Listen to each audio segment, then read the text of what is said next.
Hey everyone, welcome back to the Keep Watching podcast, where we decide what to watch so you don't have to. I'm Sarah. And I'm James. And today we're going to be talking about Transit Love 2, episode 17.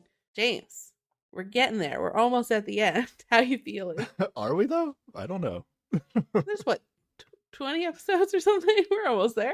Well, there's three left, and I checked it. It's 2 hours, 3 hours, 3 hours. So Okay. only 8 hours of content left to podcast about. We're getting there. Yeah, okay.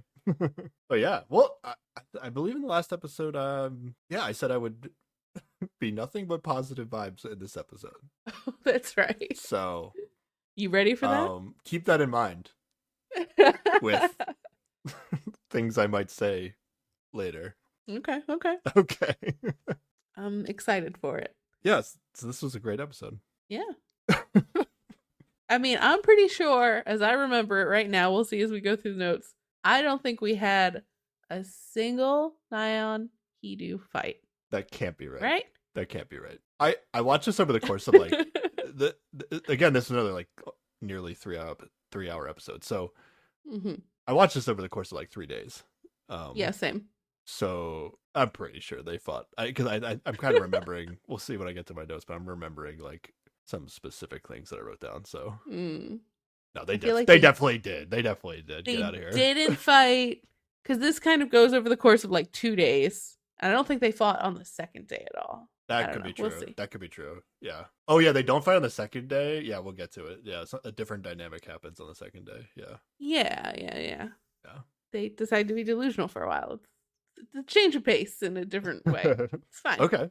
So at the time of recording, we literally released the last episode just hours ago. Hours ago. Yeah. So as usual, we only have a comment from Interregnum. Because Interregnum's always on top of it with listening right away. Every time. Amazing. Yeah, Interregnum was we were hard. Me especially. I was very hard on Nyan and Heian in the last episode. Yes. With their respect to their not giving their ex the date they wanted. And Interregnum was just happy to see Gyumin not get what he wants, and he came to the defense of Heian. I get it. Like, yeah, I think we said this also, but like I've been down on Hidu and Gyumin. Yeah. Basically like for a while now. So I get the like just wanting to see them not get their way. I totally get that. I just really would have appreciated like Heian telling us like the reason why she did it that made sense, which is just I'm upset with my ex, you know. Well, she kind of did. It would make her sad to send him off on a date that she thought was going to go somewhere. That's different than I am so upset with you that I'm going to do this to personally spite you. It was like, yeah. I'm protecting myself. But yeah. The other thing is like the amount of time it's taking us to watch the show is actually like longer than the actual show is, which is like, I guess that's usually always the case. But like for us especially, it's been a long time since the days where I was like coming to the defense of Heian. Yeah. So to me, like I'm at the point where like I'm over the Heian stuff, and I feel like she should be over it too. But I guess it makes sense that she's not over it. But yeah, it's been months for us. It's still just been like what, 2-3 weeks for her. Yeah. I think going forward, I'm still very much out on Heian and Nyan, but like I get it if you weren't that upset with Heian or Nyan, honestly. But I am. I expected better. Well, I feel like that was a silly expectation for either of them. I gave him credit. Positive vibes here. Okay, here we go. Okay, fair. All right. All right, you want to get into this? Yeah, let's do it. All right. Where do we leave off in episode 16, Sarah? Okay, so last episodes there were some dates or whatever, but the big thing was that at the end of the night, the women had to pick dates for their exes, and yeah, most people were reasonable and went, "Who do you want to go out with?" But Nyan and Heian were like, "Who do you want to go out with?" Not happening. I get to choose somebody else. Yeah. So he ended up with Wanbin and Haeun are going to go on a date. Kyungyu and Haeun are going to go on a date. Tae and Na-eun are going to go date. So those were the three that got what they wanted. And then Gyumin and Na-eun are going to go on a date instead of Nayeon. And Heedu and Jisoo are going to go on a date instead of Ji-young. Yes. The Gyumin Na-eun one ends up being interesting. They really just like don't even the show finally did a good job of just being like, yeah, this Heedu Jisoo date will show you that it existed, but then we're just gonna cut away from it almost immediately. Yeah. Thank you, TV show. But I will say, given my previous theories about the show, and if like I've been saying, they haven't been showing us too much of the Tae-nan situation because I think it might actually work out and they're not interested in drama-free dates. Maybe some secret weird way Heedu and Jisoo had the best date ever, and the show's just like, we don't care about that. Nobody's cried. We're not gonna show it. Well, assuming our spoiledness is correct, and that that's true. Heedu and Na-yeon are just gonna end up picking each other at the end of this.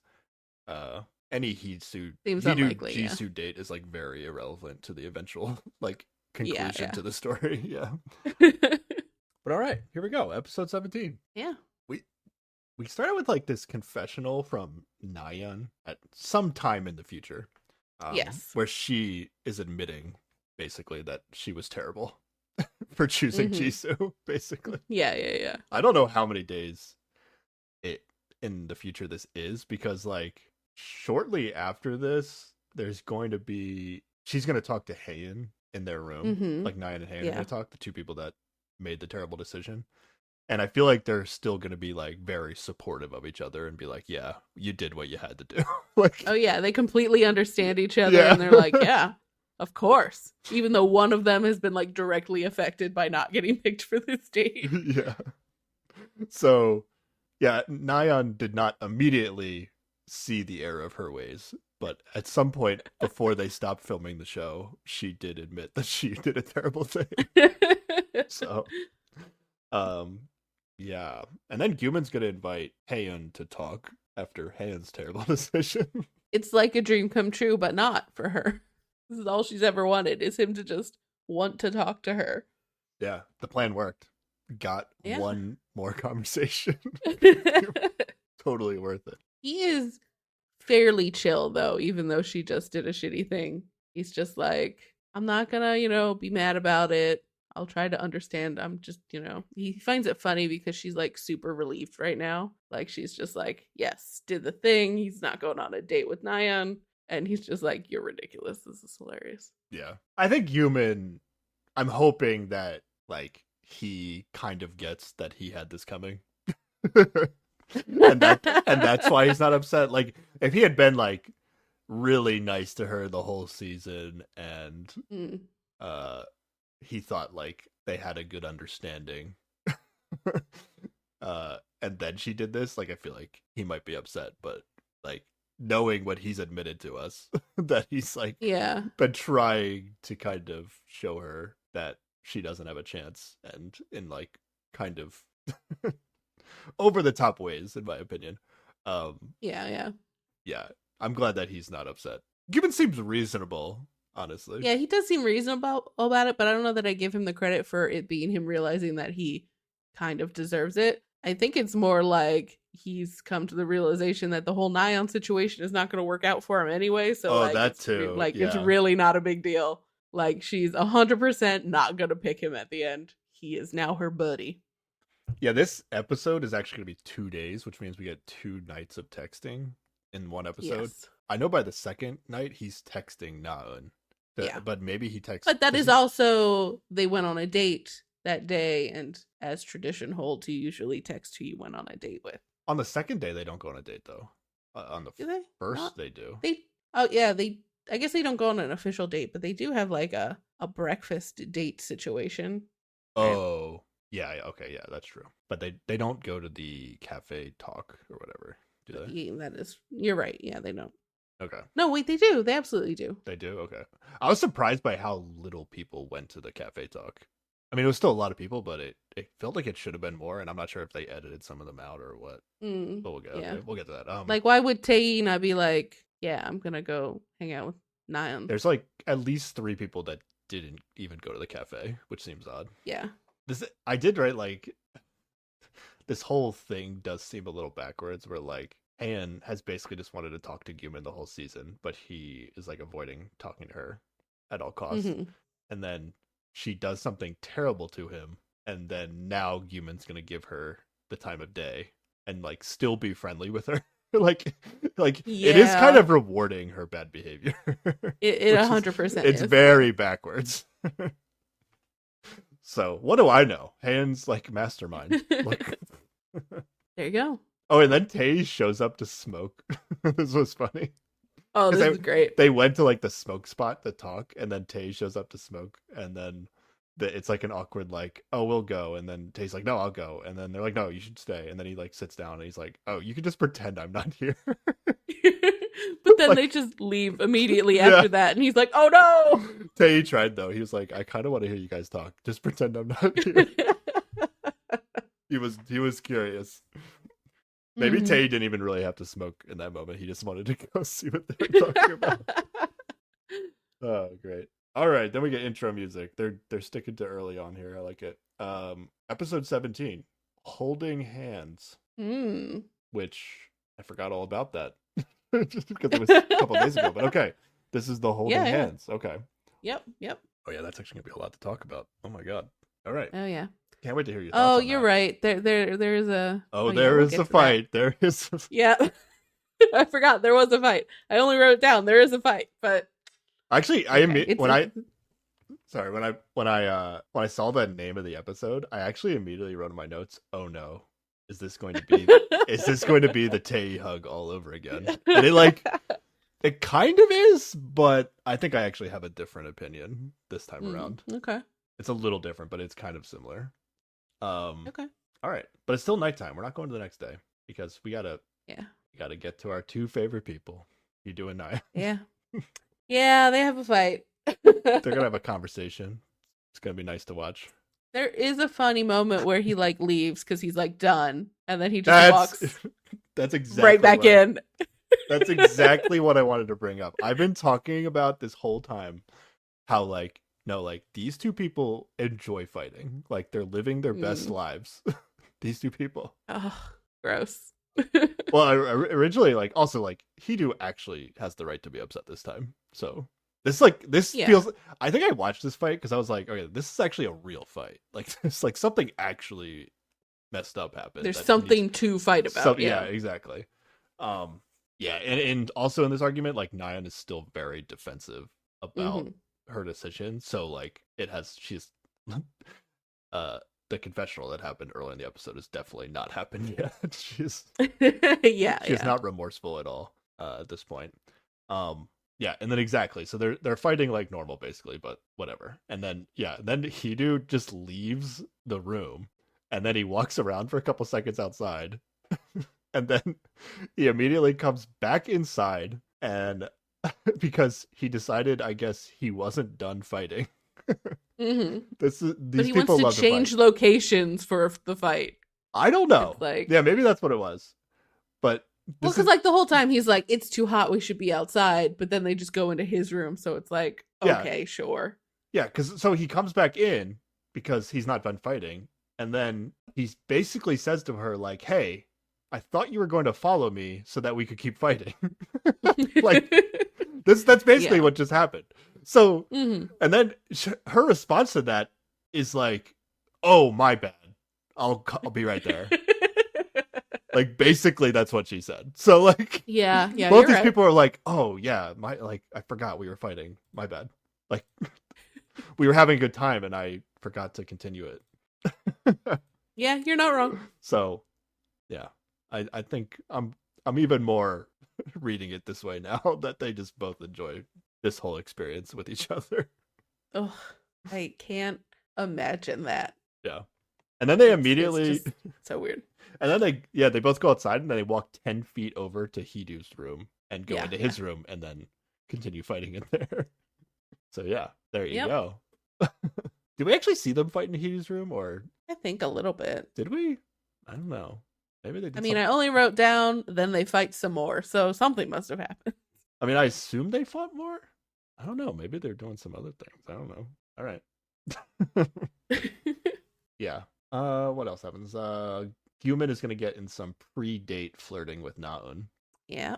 The Polaroid camera gets brought out and taking some photos. Yeah, and this is gonna be a running theme in my notes. I am getting joy out of like seeing Haeyeon suffer on this show now.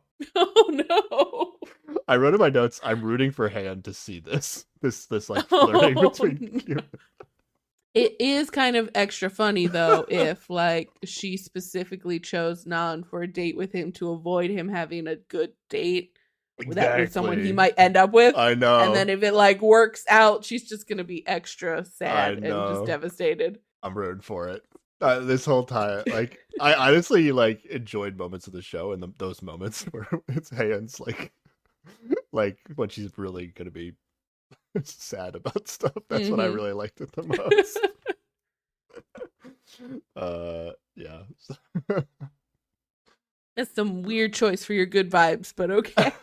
Yeah, but I'm not even bullshitting. Like, I actually, I've done a total like 180 on Haeyeon.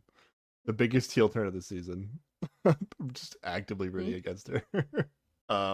Yeah, and then we get the Haeyeon and Naeun talk where they basically like support each other in their bad decisions. Yeah. And then they talk about Gyumin. Oh, I hated the way like Haeyeon said some weird shit. She's like, Gyumin practically raised me. He's like my dad. And I'm like, I don't like this. Gross. I'm really grateful to Gyumin. He's like a dad to me. Yeah. Weird. Didn't enjoy that, but okay. Haeyeon is a terrible daughter.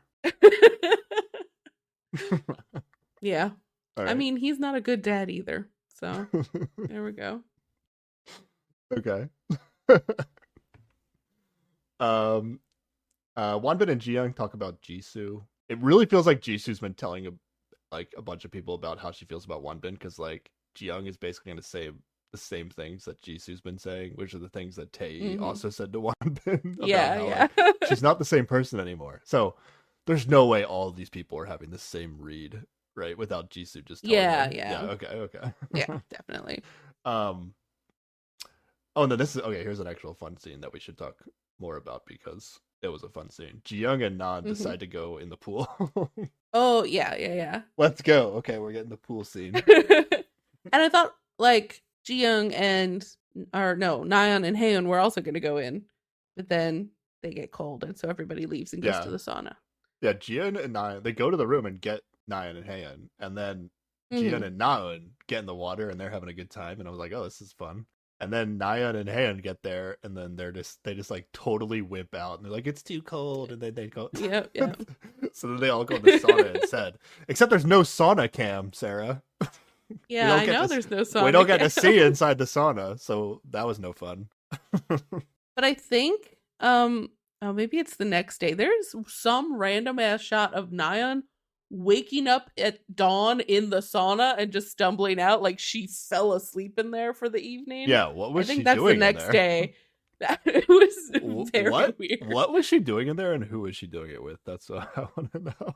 I don't know. There's no camera in the sauna, so we'll never know. I know. Like, if you were going to do something, you definitely would do it in the sauna. Yep. Seems likely. I think something's going on here. Okay.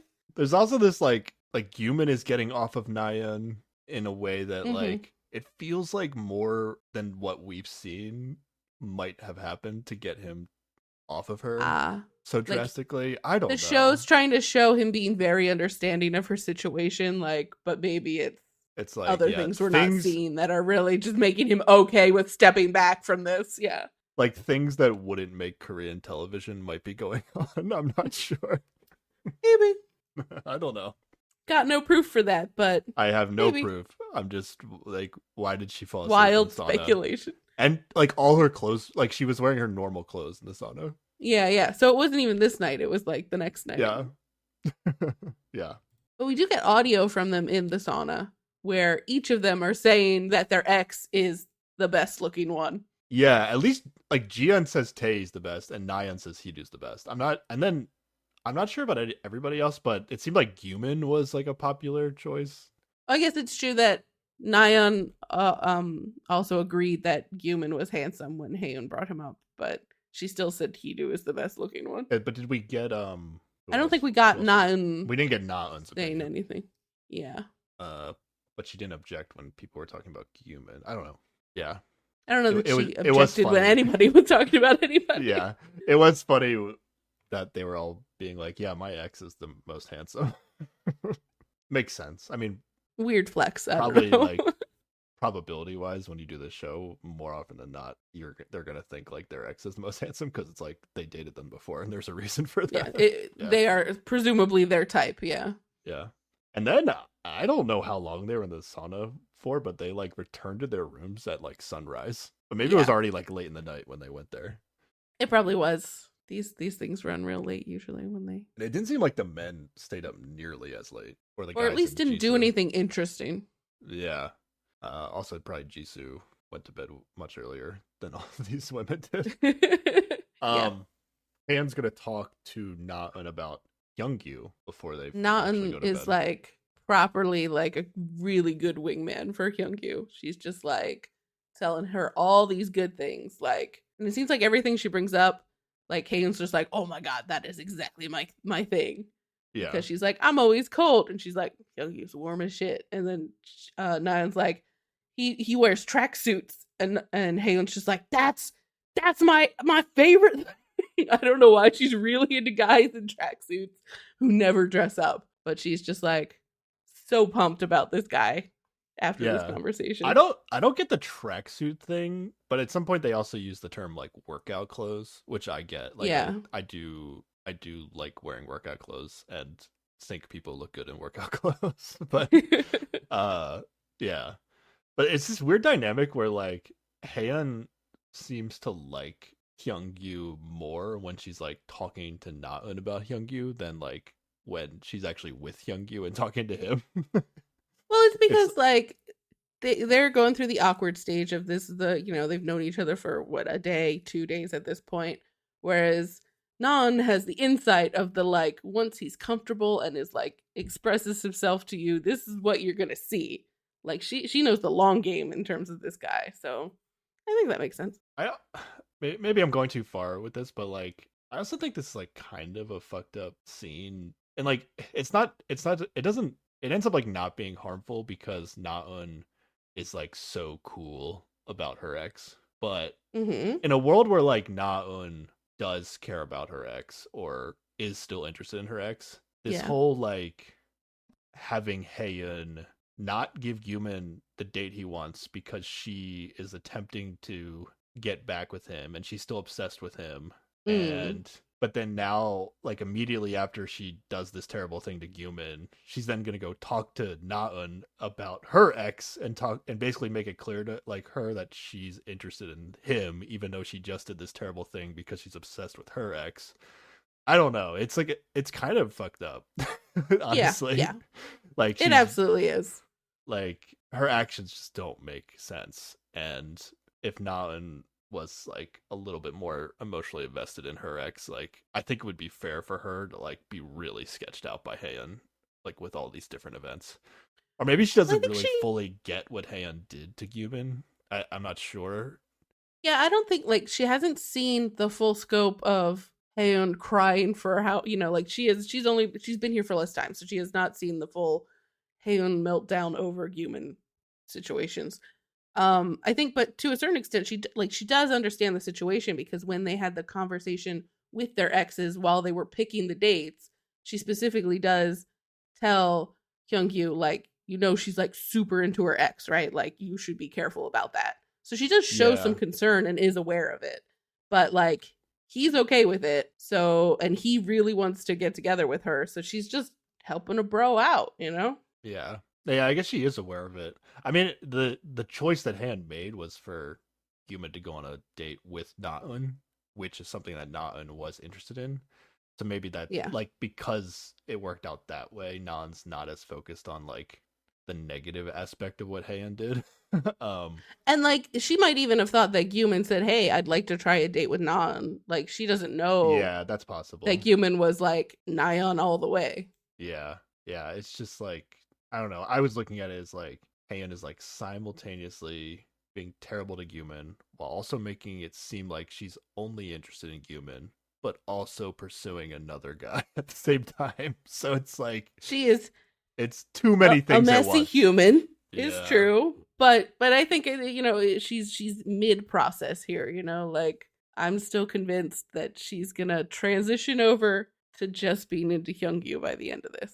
Maybe, yeah. This is her process of getting over Gyumin. It's really crossing into like Hidu territory of dating women, like where like Hidu is like clearly into Nayeon, but he's like trying to keep things open with Jiyoung and then doing weird things with Jisoo for no reason.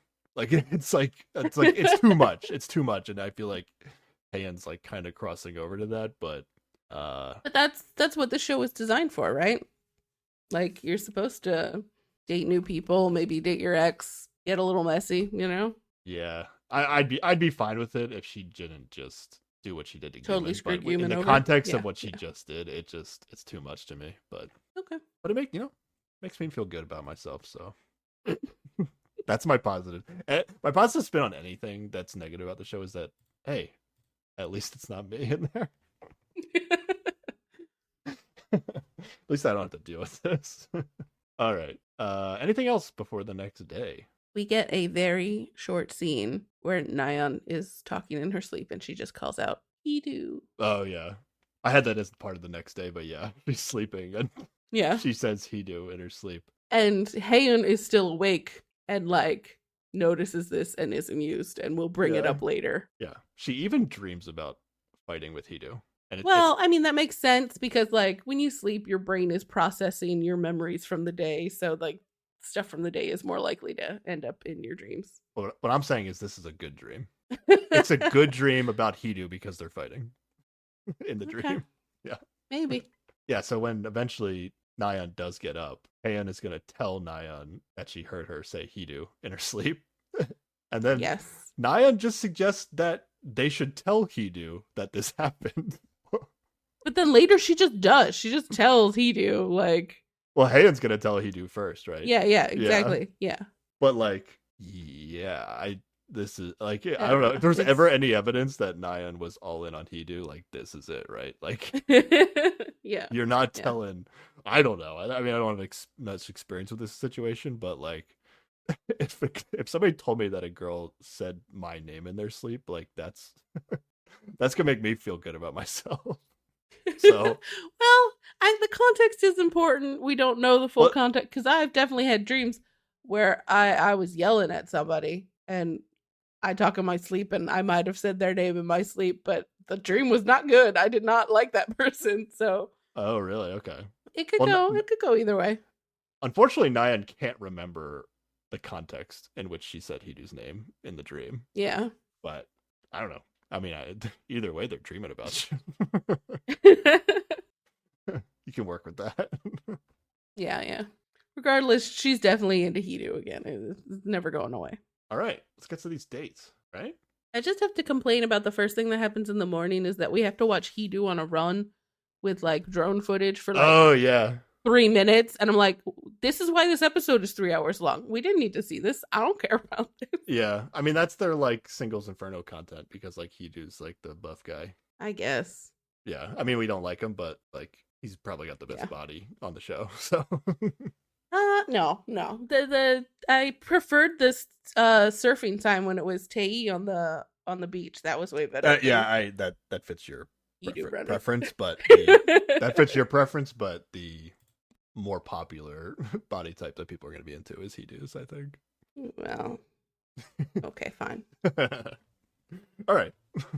Hey, we're not getting Tae on a run on the beach, taking his shirt off, doing some he did like push-ups, but like with his head facing the street, and it was like his head was so close to the street.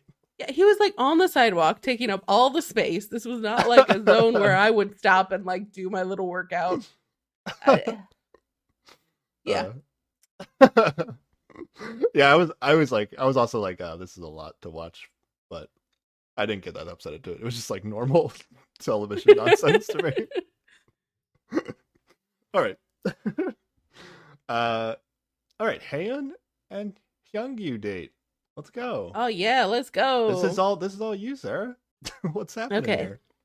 So they're driving to a place and he's, asking about how she's feeling because, again, she was sad last night. And he's really understanding that he says he thinks she just needs some more time, to deal with her human feelings or whatever.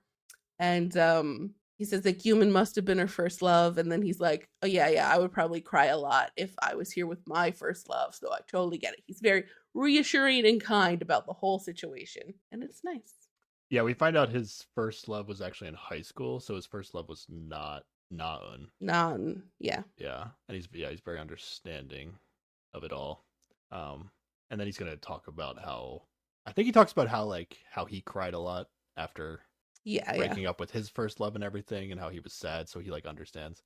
My thing is though, there's a difference between being sad and then being an insane person bordering on psychopath, which is where Haeun is right now. So we have seen the God's View. We know about all of her texts and all of her snarky little interview things where she's like, haha, I lied to them in the talking room and it was so much fun. We know all that. Yeah. He knows. Oh, it's a pretty girl. She cries a lot. I would like her to not cry and go out on dates with me. That's what he knows. Yeah. I mean, we didn't get to see what Hyungyu was like when he broke up with his first love, but chances are he handled it better than Haeun. It's a low bar. Yeah. Oh, this is where I wrote in my notes. Haeun is the actual biggest heel turn of the season.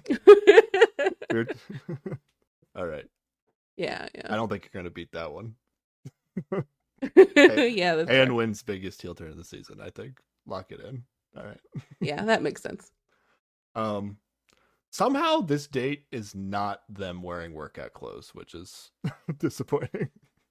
Yeah, I think they both did not bring their workout clothes normal attire. They're not wearing what they're comfortable in because they're on TV and they're trying to look good for possible, TV and also dates. So yeah, that's possible. I want to see workout clothes date though. No, they should have a gym date or something, Yeah, but I mean, this date.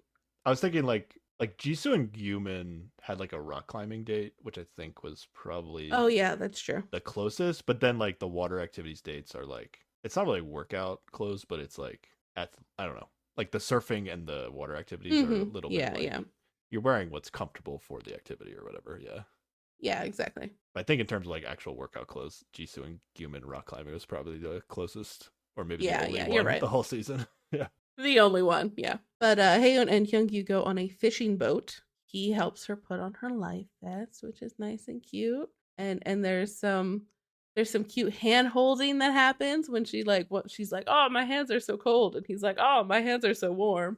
And that's cute. Oh, they do actually talk about working out because Hyungyu brings up that he hurt his right arm or wrist or something, and he can't lift heavy things anymore. Yeah. And I don't know if that means ever again or just while his arm is hurting. I'm not sure. But I think it's while it heals up. I think they only put it in because it's gonna come up later on the date, his wrist. Yeah.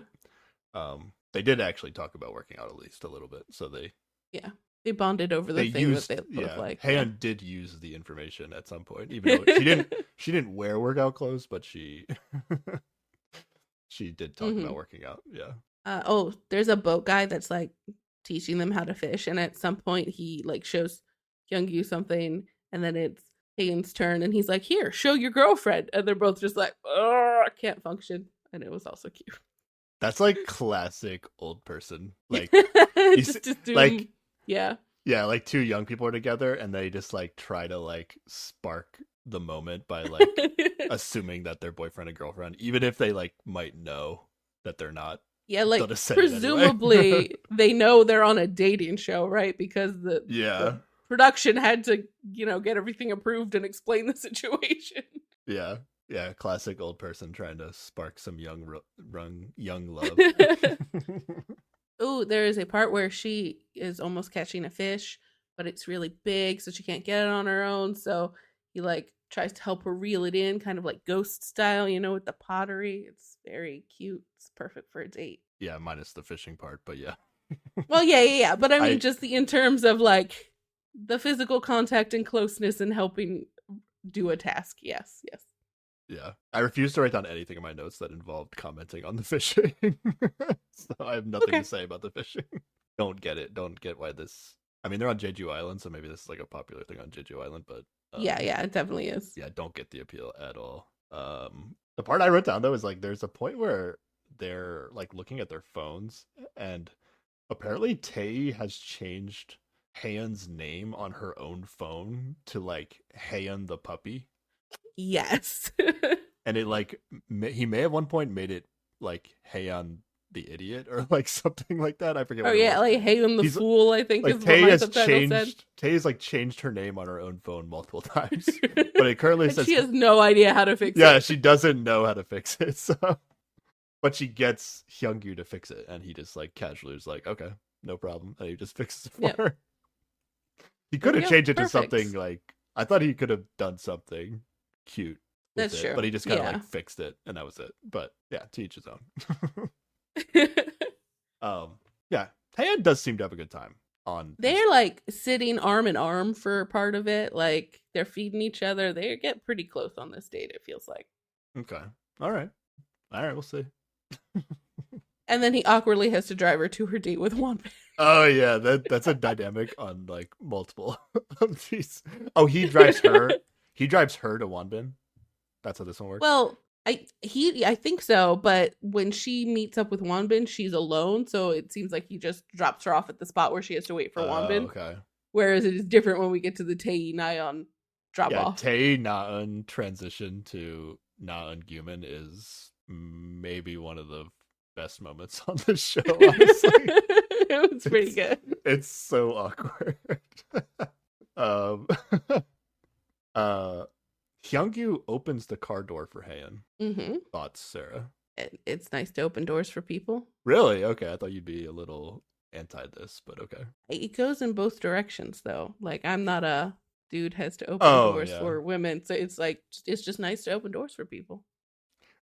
It's not weird to open a door for somebody unless like I don't get the like I'm driving the car to pick you up. I'm gonna get out of the car, walk to the other side of the car, open the door for you, just so you I think it's weird when you go out of your way to do it, which I forget if Hyungyu did that in this scene or not. But I don't know. It's like a little too much to me. Okay, I don't know. He's trying hard, Yeah, it does feel like a Hyungyu move based on what we've seen of him so far. So I wasn't surprised by it, but and then they're just they're going to a place where they're gonna meet Wonbin for the next day. All right. Oh, let's get to this Jisoo Heat due date. This was a doozy. Okay. Looks like they're in a cooking class, and it seems like they're having fun. Yeah, it's like a make-your-own-food restaurant is what it seemed like. Yeah. And then, they make their food. Seems like a solid date. And, that date's over. Yep. It's the last we see of them together. Yeah. There was no meaningful conversation. Like, they didn't even... Yep. They were just like, oh, this food's so good. That was like the whole date. Yep. Good job, TV show. You didn't prove to us that it happened, and then that's all we needed to know, basically. Yep. All right, Naeun and Tae date. Here we go. This is what we want to see. She pretty much starts off with like, we don't have a lot of time because Gumin is picking me up at 5. Yeah, that's a great way. That's a great way to start a date. And Tae's just like, I don't know, he says something like, oh, you think I'm going to let you go so easily? So like the banter starts around this sort of awkward situation. Perfectly played. Yeah, no way I'm worrying about dropping off my date to be on time for another date. That's not... Won't even be thinking about. I will not be checking the clock at all during this date. So yeah. I think Tae said the right thing. And of course he said it in his like cheesy joking way. So it wasn't like I'm hardcore jealous or whatever, He's like, Yeah. He did the right thing, yeah. Naeun is determined not to fall asleep on this date. And then I wrote in my notes, oh, this car's not a convertible. And then I was like, oh, wait, it is a convertible. But she like they didn't have the roof down, and she's like I'm not gonna fall asleep this time. And then they make it seem like they just pull out of the driveway. Instantly. And she's like yawning. She's like yawning. I mean, she didn't like this is probably the least amount of sleep she's gotten this night. Yeah. And then it was like, oh wait, it is convertible. And then they put the thing down, and then I think the strategy of driving a convertible definitely keeps you awake because we blast her in the face with wind. Yeah, we still aren't sure if this was the intended purpose of the convertible. I feel like part of it like might have still partially been yeah. I still think the convertible strategy might be related to her falling asleep, but it works. I don't think she falls asleep after that. Yeah, and they're gonna be making rugs. This was an unexpected activity. Yeah, but it's awkwardly like a mirror that has a rug around it. Like the frame of the mirror is a rug. Yeah, they decided to make a picture frame via whatever you do to make rugs. It's called tufting. Tufting. Yeah, I've never heard of this. I've never heard this term before. And I've never seen this like gun that shoots the thread into this canvas or whatever. I feel like I have actually seen the gun before, but I never knew what the name of it was. Yeah, it looks super simple actually. Like if you just have the material and the gun, it's like, oh, you can make your own rug. Yeah. A little time consuming, but it does provide another point where like she's trying to do it, having a little tough time with it, and he's like, holding her hand, showing her how to do it. Cute. It's great for a date. Yeah. Also, like, it seems like Tay has done this before, so he got to like be the cool guy who's kind of knows what he's doing, Yeah. Like it does seem like a thing where like when you go to use the gun, you have to kind of like commit and be confident with it, but like it's kind of intimidating to like hold it because you almost have to hold it like it's like you hold it with two hands, like it's like a rifle basically. And it actually like jumps in your hands it looks like it's kind of like shooting a gun, and you have to like control the recoil and everything. So it's a little intimidating to look at, but like once you do it and you get confident with it, it's probably pretty easy. Yeah. Before they got there though, they were in the car and they were having like, I don't know, they just had like cute car banter. Yeah, they talked about like coffee and iced chocolate and then watermelon and melon and blueberries, and like they were like trying to do like Seoul dialects because I guess maybe she doesn't have a Seoul dialect or something like that. Yeah. They were very cute. They talk about birds, and then every time like Tay says something, it seems like she reacts by like hitting him in the arm, like the playful like slap. Yeah. So I just wanted to highlight how good this date is compared to most dates we get. Like this is what we want to be seeing on these shows. So, exactly. Yeah. Yep. This is probably my favorite like let's make something date. Okay. I don't know. What I think I liked about it was so you have this like canvas that you're like pressing the gun against and shooting it, and they didn't each like do their own. It was like they had to work I do together. like that they're making it together. Yeah, they had to like collaborate and like come up with a design and like choose the colors they wanted and everything. So I liked that a lot better than like let's both like make our own perfumes separately or whatever glass like hearts or flower whatever flower arrangement. Yeah. I like this idea of like you're collaborating on something. I think that's actually a lot more interesting. Yeah, but then somehow this crafty date transitions into a photo shoot. Oh yeah, that was super weird. Like they just had like a professional photographer there to like do like couple photos. Like it was super weird actually. And there's just like a puppy that they could pose with to take pictures with. And it seemed like Tay like chose the tufting activity, but like he did not choose this photo aspect of the date. I don't know. It was super awkward. Like I was feeling embarrassed for Tay especially, but even for both of them. And then there's like a dog that shows up, but it's like, but they do like pose together really cutely, like they get a couple each other and like they get a couple, but it's like it's definitely awkward. It's not the same as like if a couple was like if an actual couple went to do this and they both really wanted to do it, like they would have like some like pre-planned poses and or whatever they wanted to be doing, and they would probably get a lot more photos that they wanted. but it felt like they were like put on the spot, and it took a while for them to like get some good photos going, because they were kind of just like they're just like sitting in stools, but they're like not that close to each other, so they're just doing like look at each other in a romantic way kind of photos, or I don't know what they were trying to do, but then eventually they do like Tay like grabs her head, and they just do like silly couple photos, and that's when it gets good. Yeah, I think it's just from the awkwardness of not knowing how to pose for photos. Like, that's not a skill everybody has. But, you know, they warmed up and got through it. And I think the results were pretty cute. Yeah. It's also just like, if Tay was in an actual relationship with a girl, he probably wouldn't do this. Like, I don't know if this is something Na-eun would be into, but like, I know for me, like, even if I was in a relationship with somebody, this would be awkward, and I wouldn't want to be doing it, so... Okay. That's what I felt like Tae was. I don't know. I saw myself in Tae in this moment. I did not read this much awkwardness out of it. Oh, okay. I thought maybe I was just projecting my own feelings on the situation, but maybe it's somewhere in the middle. I don't know. Yeah, and then you know they're done taking pictures, and then did they end up taking pictures like with the dog on the ground or something? Yeah, they're sitting on the floor. Yeah, Nan's like, well, I think you need to help me get up now because I need to leave for my date with Gyumin.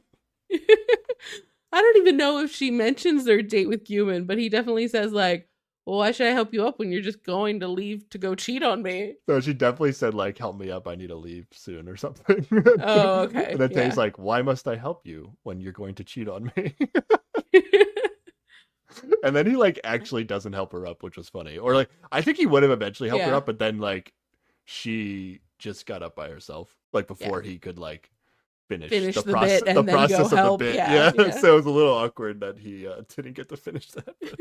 But then she keeps it going. She's just like, I'm going to cheat on you and you're letting me go so easily. And they banter back and forth for a little while, but she's just like at the end like, I'm leaving, bye. But what's so awkward about this is that ultimately, like, Tae is gonna wait with her for Gyumin to arrive. Yes. I'm pretty sure he was supposed to just drop her off and leave, and was like, no, I'm gonna stay. I feel like Gyumin drove to the tufting place. And, like, I don't think Tae, like, drove Na-eun anywhere. I think Gyumin just came and got they, like, her. definitely, like, they met up awkwardly on the side of the road somewhere, which is usually how these pickups go.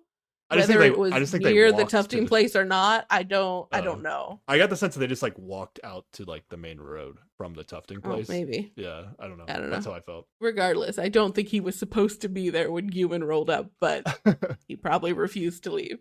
Well, yeah. Tae had to step up his game when she was like, "Oh, you're leaving. You're letting me go so easily," and I'm like, "I'll show you. I'll stand right here. No shame. I'm gonna stand here until Gyumin gets here." Before Gyumin got there though, he did talk to Ji Young back at the house. Yes. He says some shit to her like, oh, did you just come back from a date? And she's like, bitch, I went to eat lunch on my own. Yeah, I have no dates today. And then, like, he should know she has no date. Like, they know. Exactly. Yeah. I guess he forgot, but yeah. Did her a little dirty there by rubbing it in maybe a little bit by accident. Yep. What's a little interesting about this conversation is like Gyumin, at this point, it seems like Gyumin feels very firm about Na-eun. Like he hasn't switched yet. Although he hasn't had the date with Na-eun yet. So I guess there's no reason that's for him to think there's any other possibilities, I guess. Yeah. But he does acknowledge that like Na-eun is definitely into Hedo. Yeah. And that's a problem for him. He says that he's firm on Na-eun and he knows Na-eun is firm on Hedo. So that's a bit odd, but I guess maybe he just thinks it wasn't worth like trying anymore on the show. I don't know. But then because of Haeyeon, he's gonna be forced to try with somebody else. So yeah, exactly. Yeah, and then Jiyeon won't say who she likes most, but we still think it's Tae, right? We still think she's going Tae. Yeah. Okay. She's gonna over the course of this episode, she's gonna like try to give it another go with Hedo, but it doesn't feel super serious. Yeah, thankfully it doesn't go anywhere. All right, Gyumin and Nan date. But yeah, Tae and Nan are just waiting for Gyumin to show up, and he rolls in. Yeah, Gyumin like tries to make a joke, I think, but it's like a little awkward. He's just like, all right, she's coming with me now or something. Like, I don't know. It wasn't like the best line, but it was like he tried to make it a I think joke it out was of like, the was awkwardness. he asking Tae if he needed a ride too or something? Because he did ask him. Also awkward on the side of the road. Yeah. Yeah, I don't think Gyumin expected Tae to be there either. Yeah, not at all. Tae crushed it. He totally it was great. Crushed the situation. Yeah. Yeah.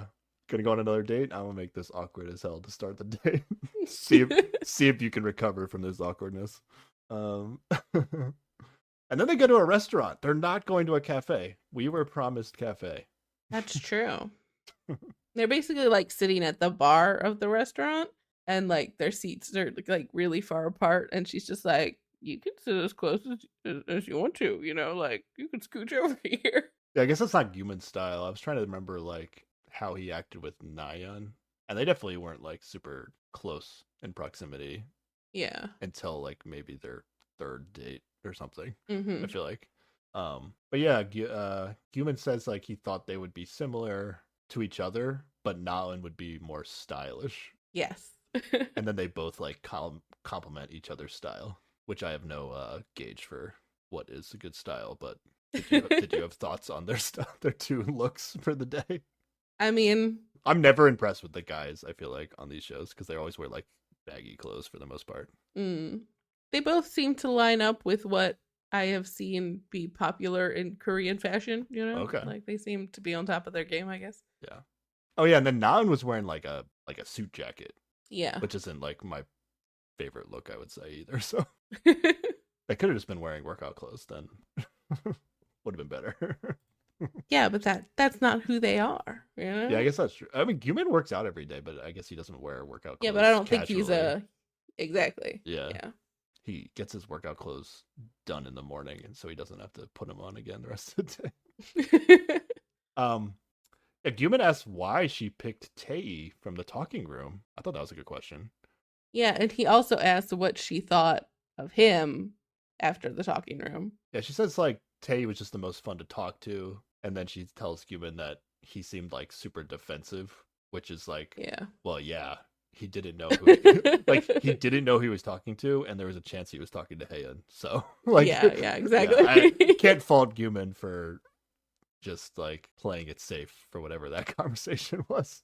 And she also like gives him an out here. She's like, yeah, I figured it's because you thought I was someone else specific, and it was just a weird situation. Yeah, it's actually a weird concept where like maybe the idea of it actually works out because the person that's most likely to come across well is probably the person who has like nothing going on in the house, right? Yeah, because it's like they don't have anything to lose. So it's like they don't really care who they're talking to. They're just gonna like be jokey or they're just gonna like be themselves. Whereas all the other people like were already invested in something and are like probably afraid to like trying to navigate that. Yeah, exactly. So I don't know if the producers like had all that in mind when they did that, but it kind of works out that way. It works out, yeah.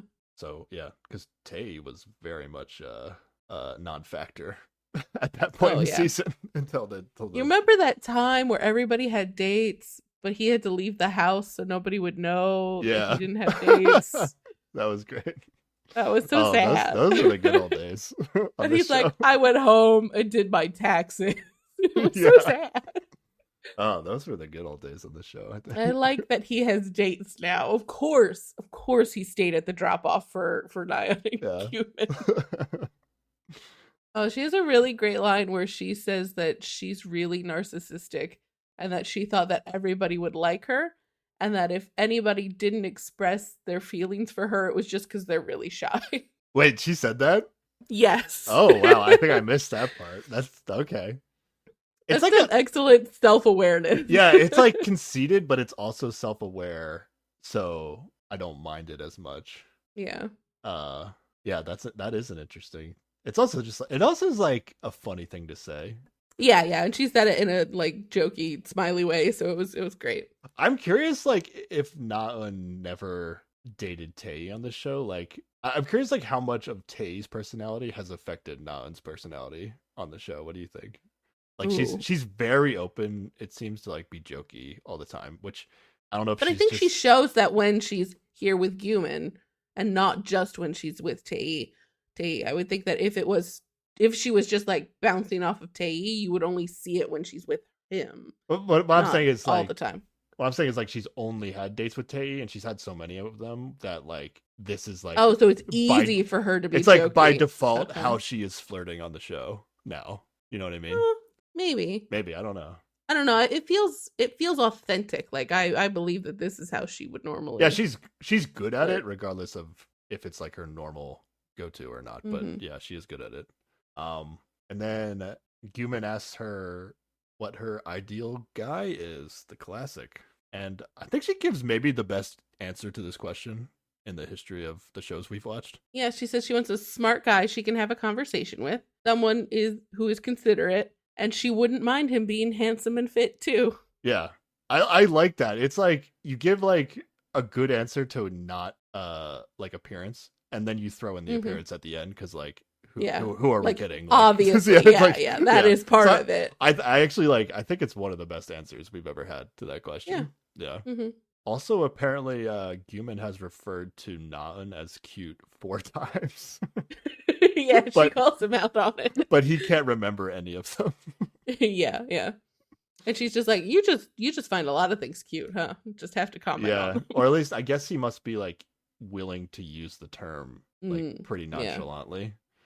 Yeah, but she interprets that. Again, it's like her doing the Tae jokey thing where she's like, oh, you must just be easily impressed. Like you don't actually think I'm cute. You just think you must think everybody's cute if you think I'm cuter. I don't know. It's good. Mm-hmm. Yeah, she's really good. Naeun seems to enjoy Gumin's carefulness and maturity. I think she says in a confessional or something. Yeah, and I feel like they, or at least Naeun, gets drunk because on the ride home she sounds a bit intoxicated. Yeah, she is just like non-stop talking on the drive home, and Gumin's just like sitting there saying nothing, and then Gumin then he starts laughing at her about it. Yeah. She's really like kind of like talking in circles too. I don't even know what she was talking about, but it was like she was just talking about like what she used to think about Gumin and then how she thinks about him now, and then she would like say the same shit over and over and over again. Yeah. And then he just starts laughing because she's not talking how a person normally talks anymore. Yeah, exactly. And then in this drunken state, she asks him to brunch and grocery shopping tomorrow. And he says something like, yeah, sure, we can talk about it tomorrow. And to me, that felt very like a non-committal, like, yeah, let's not. Well, but I don't know. It felt like kind of something I felt I might say, because I don't know how Gumin feels necessarily, but like knowing that she's drunk, I'd be like, okay, sure. Like, okay. I don't know. Like, I wouldn't be like super invested in her remembering that she said that, or like, I don't know. Like, when somebody's drunk, to me, it's like I'm not really putting a lot of investment in anything they're saying anymore. Yeah, basically. They do a weird thing where they like the music starts that's playing behind this is a little like sneaky or mysterious or something. Like it makes it seem like this isn't going to end well, and then the subtitles are like, they agree to a date tomorrow while inebriated. Yeah. So I thought this was going to turn into it turns into nothing, but I thought it was going to be the show like they were something foreshadowing something was going to be a thing. It's nothing. Yeah. Unless this is like they wanted to leave it in because like Gumin and Naeun are gonna be a thing. I don't know. I hope not. I hope Tae should be winning this. Yeah. Okay. I would hope so. All right. Haeun and Wonbin. They also make this one short, right? Oh yeah. Yeah. Haeun is actually waiting by herself. Because I guess Haeun got dropped off, and then Hyungyu has nothing to prove. Yeah. They get food. They seem both. Wonbin, they talk about their levels of happiness or sadness or crying. You know, they're commiserating on that level, and Wonbin's just like, I stopped being sad yesterday. I'm done with it. I'm like, yeah, sure, I believe you. Yeah, they both seem to be happy to be on a date, especially Wonbin. I think because Wonbin's literally like not leaving the house. Like, it's pretty bad. It's rough. Yeah. Yeah. And then next thing you know, they're arriving back at the house at 9 p.m. So another yada yada date. Good job. I like that. Yep. And And then everyone seems to be back except for Yuman and Naeun, and maybe it seemed like Tae like went on his own little solo adventure that we don't get to see because he also gets back late. He needed to distract himself while Naeun was out on a date, you know? Yeah. And then this is where Haeun tells Heedu about Naeun saying his name in her sleep. And I was just like kind of stunned that this actually just happened on this show when I saw this. Yeah. I mean, like, is this Haeun going, okay, the more I smush these two back together, then she's not an issue and then Yuman doesn't have anybody. Is that what it is, or is she just like, why would you do this? I mean, I don't know. I'm down to believe that because to me it's just so weird. Like, I get that Naeun like suggested herself that they tell Heedu, but there's no way that if I'm in Haeun's situation that I ever feel it's like appropriate for me to bring it up. Yeah. Like, if I was with Naeun and Heedu and like I whispered to Naeun like, oh, do you want to tell him what you said while you're sleeping or something? And then she's like, oh yeah, we should tell him. And then like you kind of get to be part of the conversation while Naeun's there. Yeah. But she's bringing it up when Naeun's not there, which seems pretty inappropriate to me. Like, it's a little too personal. So yeah, I'm down to believe that this is some kind of play to get to like and honestly, like, this is a good play. Like, I respect this one because like you tell a dude that a girl said your name in her sleep, like there's no way Heedu's not feeling a certain way about that. Yeah. So yeah, I think this makes Heedu feel good about himself. But then, like, immediately after she tells him this, Naeun is, like, actually calling for Heedu from across the way. Yeah. For whatever reason. And Haeun's just like, oh, yeah, it was just like that. That's how she called for you in her sleep. And, yeah, I don't know. Then Naeun and Haeun are together. Or Naeun and Heedu are together. They're, like, nice to each other for, like, 4 seconds before the scene ends. So I was expecting another fight for no reason, and it didn't end in a fight. Okay. So, huzzah. There you go. Yeah, eventually everybody gets back. Apparently Tae got dinner alone and then he gets back at like 11 p.m. So that was a long ass dinner. Yeah, so Nan is back in her room with Naeun and Haeun, and she's like showing off the pictures from the date with Tae. Yes. They all agree that Tae must be very serious about her at this point. Yeah. Like all the other girls. I don't know that, like, Naeun says a lot of stuff through the rest of this. Nan says a lot of stuff through the rest of this episode where she does not seem sure that Tae is actually into her, but yeah, what the hell? Girls are what like, the actual hell? Yeah, I don't know. That makes me feel a certain way about how she feels about Tae, because like, this man waited with you on the side of the road for your other date to show up. Like, that, like, someone that's not interested in you was not going to want to confront the awkwardness of that situation. Like, I think it's just like she's letting the atmosphere of the show get in her head, where she's just like, oh, he's probably just spending time with me because he has no other option and doesn't want to not hang out with somebody on this show. Like, it's just for the show. Her heart is as cynical as mine when it comes to these shows, and I think that's what's messing with her. I guess you could have that perspective. I guess that makes sense. That would make sense for like a normal person, but it doesn't for somebody that would cast in the show. It seems odd. I don't know. I'm a little like, oh, she's not super into Tae, and she's trying to come up with excuses why it might be like, oh, Tae's not actually into me, so I shouldn't feel super, like, I shouldn't feel bad about not being into him because he's not into me. Like, kind of like, that's how kind of I read it. Which could be the case. We don't get to see her actual feelings because she's framing it in the version of, oh, this is how Tae doesn't feel serious about me potentially, so it's not. Yeah. We're not getting her actual feelings.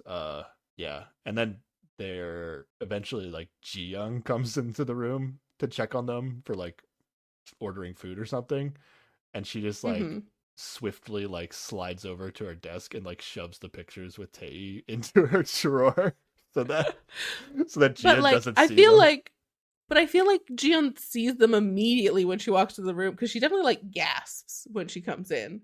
Like, if she is not gasping at those photos, which her head is pointed towards, I don't know what that noise she makes is about. You think Ji-yeon saw them? I think she did. I just think she didn't because it looked like we would have heard about it if she had. Yeah, there's probably no way the show wouldn't ask her in a confessional like what she felt, and then we like, regardless of how she reacted to it, I feel like we would get something from Ji-young.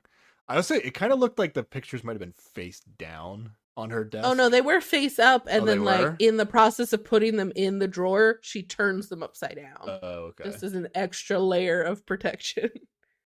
Yeah, I don't know what Ji-yeon was reacting to, but I think I believe that she didn't see them. Okay. And what do you think about this in terms of is it too much from Na-eun? Do you think it's actually appropriate? Like, there's no reason to like, it's not really showing off because it would be an accident, but do you think it's well, like, I think Na-eun is like in the right headspace about this because like she talks to Na-yeon about it later, and Na-yeon's like, oh yeah, it must be difficult to be around Ji-young, and Na-yeon's like, not really, but like there's no reason I need to like rub this in her face, and like I think that's a healthy response to it. Yeah, I think Na-eun explained it well, and she was like, she did move rather quickly, but she was a little, I think she was like graceful enough about it where she didn't make it obvious that anything was going on. Whereas like somebody that's like not as graceful would like hesitate for a second and then like really sprint over to their desk and like make a whole scene, make a scene out of like putting the pictures away in a way that Ji-yeon would just make it worse. Yeah, it would be like Ji-yeon would be like, obviously there's something you're not showing me, but I think Ji-yeon didn't really pick up on what was going on. Okay. And then Ji-yeon eventually leaves, and then Na-eun tells them that she is more comfortable with Tae than Gyumin, right? Yes, but comfortable in a good way. Yeah, comfortable in a good way. Yeah, because she says it in contrast to Gyumin, where she's like, yeah, Gyumin's nice and all, but like I'm much more comfortable with Tae. Yeah, and then Han says something like, oh, Hyungyu's really nice too, or something. Yeah, nice is like the worst compliment. I hate it. I really do. Yeah, it is non-specific and bland. It's such a bad compliment that like I feel like you only say it when you can't come up with a different compliment, which means it's almost like an insult because it's like this person isn't interesting enough to have a better compliment than nice. So it's like yeah. So I whenever anybody describes somebody as nice, I'm like, you can't like this person that much if this is the best thing you could say about them. This is gonna come up with Gyumin later too when he's because yeah, we'll get to that. Na-eun's gonna ask Gyumin why he likes Na-yeon. Yeah. Yeah. But in this conversation, the way Han talks about Hyungyu makes it seem like she really does like him in this scene. Yeah. But also I'm still super skeptical, so I was thinking like maybe she just likes telling Na-eun how great Hyungyu is, since like Na-eun went on a date with Gyumin today. So she's like, or it's like, oh, your ex is actually awesome. Yeah, well, I also kind of see it as like Na-eun just complimented her ex, and she's like, oh, the polite thing to do is to compliment her ex back. Okay, I've done it. That could be it too. Some people act that way. Yeah, that could be it. But I do think she is starting to like him. I do think that's genuine. At least she's enjoying being on a date with somebody who likes absolutely her. Like, regardless of how much you like somebody, like that has to feel good. Yeah, especially in contrast to the rest of the time she's been spending on the show. Meanwhile, we can give the Jisoo update of the episode. Jisoo has she's just like sadly watching whatever on her laptop in her room. Yeah, she's isolated herself. She seems very done with the show. Super fair. This has gone on long enough. We see her like peeking out of her balcony as other people are making noise outside while they're like trying to find food or whatever. And actually somebody in the group is just like, where is Jisoo? And she just closes the door and goes back into bed. And then she is crying by herself. Like, yeah. She's having a rough time. It's not like she's like disconnected herself from the show. It's like she is still thinking about it enough that she's crying about it. So, yeah, I do feel bad for Jisoo. Yeah. Every time they have to text, I feel bad for Jisoo and Wonbin. Like, it's just, it's a painful thing to have to do every single night when essentially their experience on the show is over. Yeah, exactly. Yeah, nothing she can really do at this point. But eventually she does join them. And then they're all in the living room and the doorbell rings. Oh no. Oh no, Sarah. What is it this time? What is it's this? It's mail. It's fine. It's always mail and it's never fine. Sometimes it's fine. Okay, this one says, tomorrow you'll stay home. Enjoy the facilities within the premises and have fun together. Those who wish to talk alone will be allowed to do so at a nearby cafe. The one-on-one talk can be between those of the opposite gender as well as the same gender. Interesting. Okay. Yeah, that's not so bad. This ends up being like a really rainy day, and I'm wondering if this was like an audible because they were just like, it's gonna be raining. We don't want to like be driving around and trying to film different locations in the rain, so they were like all indoor cafe. But they set it up as at first. Yeah, I thought it was like, go use the pool. We got the house with the expensive pool. Go give us cute pool content. Oh, yeah, okay. The rain did not make that possible. Yeah. They're going to basically stay indoors if they're not at the cafe because it's exactly. All right, so that's what's going to be tomorrow. But right now it's texting time. Oh yeah. All right, Jisoo gets a text. What? I'll be waiting. It's from Wanbin. Wanbin has joined the Haeun Society of Menacing Texts. I don't love it. Yeah, this came. I mean, I don't know how this looks in Korean versus English, but it's so much creepy. It's so much creepier than what Wanbin intends it to be. Because again, it's like he means he's waiting for a chance to apologize. Yeah. She reads it as waiting for a chance to tell her how he really feels. I read it as waiting for a chance to murder her and dismember her body. So... Well, you're being unreasonable. I think Jisoo's read though is fair. It sounds the way that Jisoo thinks it is. Like, I'll be waiting for you to give me the chance to explain my feelings for you, and then like Wanbin's still hoping it'll work out, but really it's just like Wanbin. It feels like Wanbin can't function without apologizing. He can't move on with his life until he says sorry to Jisoo, and she at least seems like she accepts it. And like it sucks because it's not about her. It's not about actually making her feel better. It's about making himself feel better. Exactly. Yeah. But yeah, I'll be waiting is like maybe the worst way he could have communicated that message. Yes. He could have literally just been like, this is my apology. I am sorry. And that would have been good. That would have been just let it go. Yeah, that is true. Like, why doesn't he just text the apology?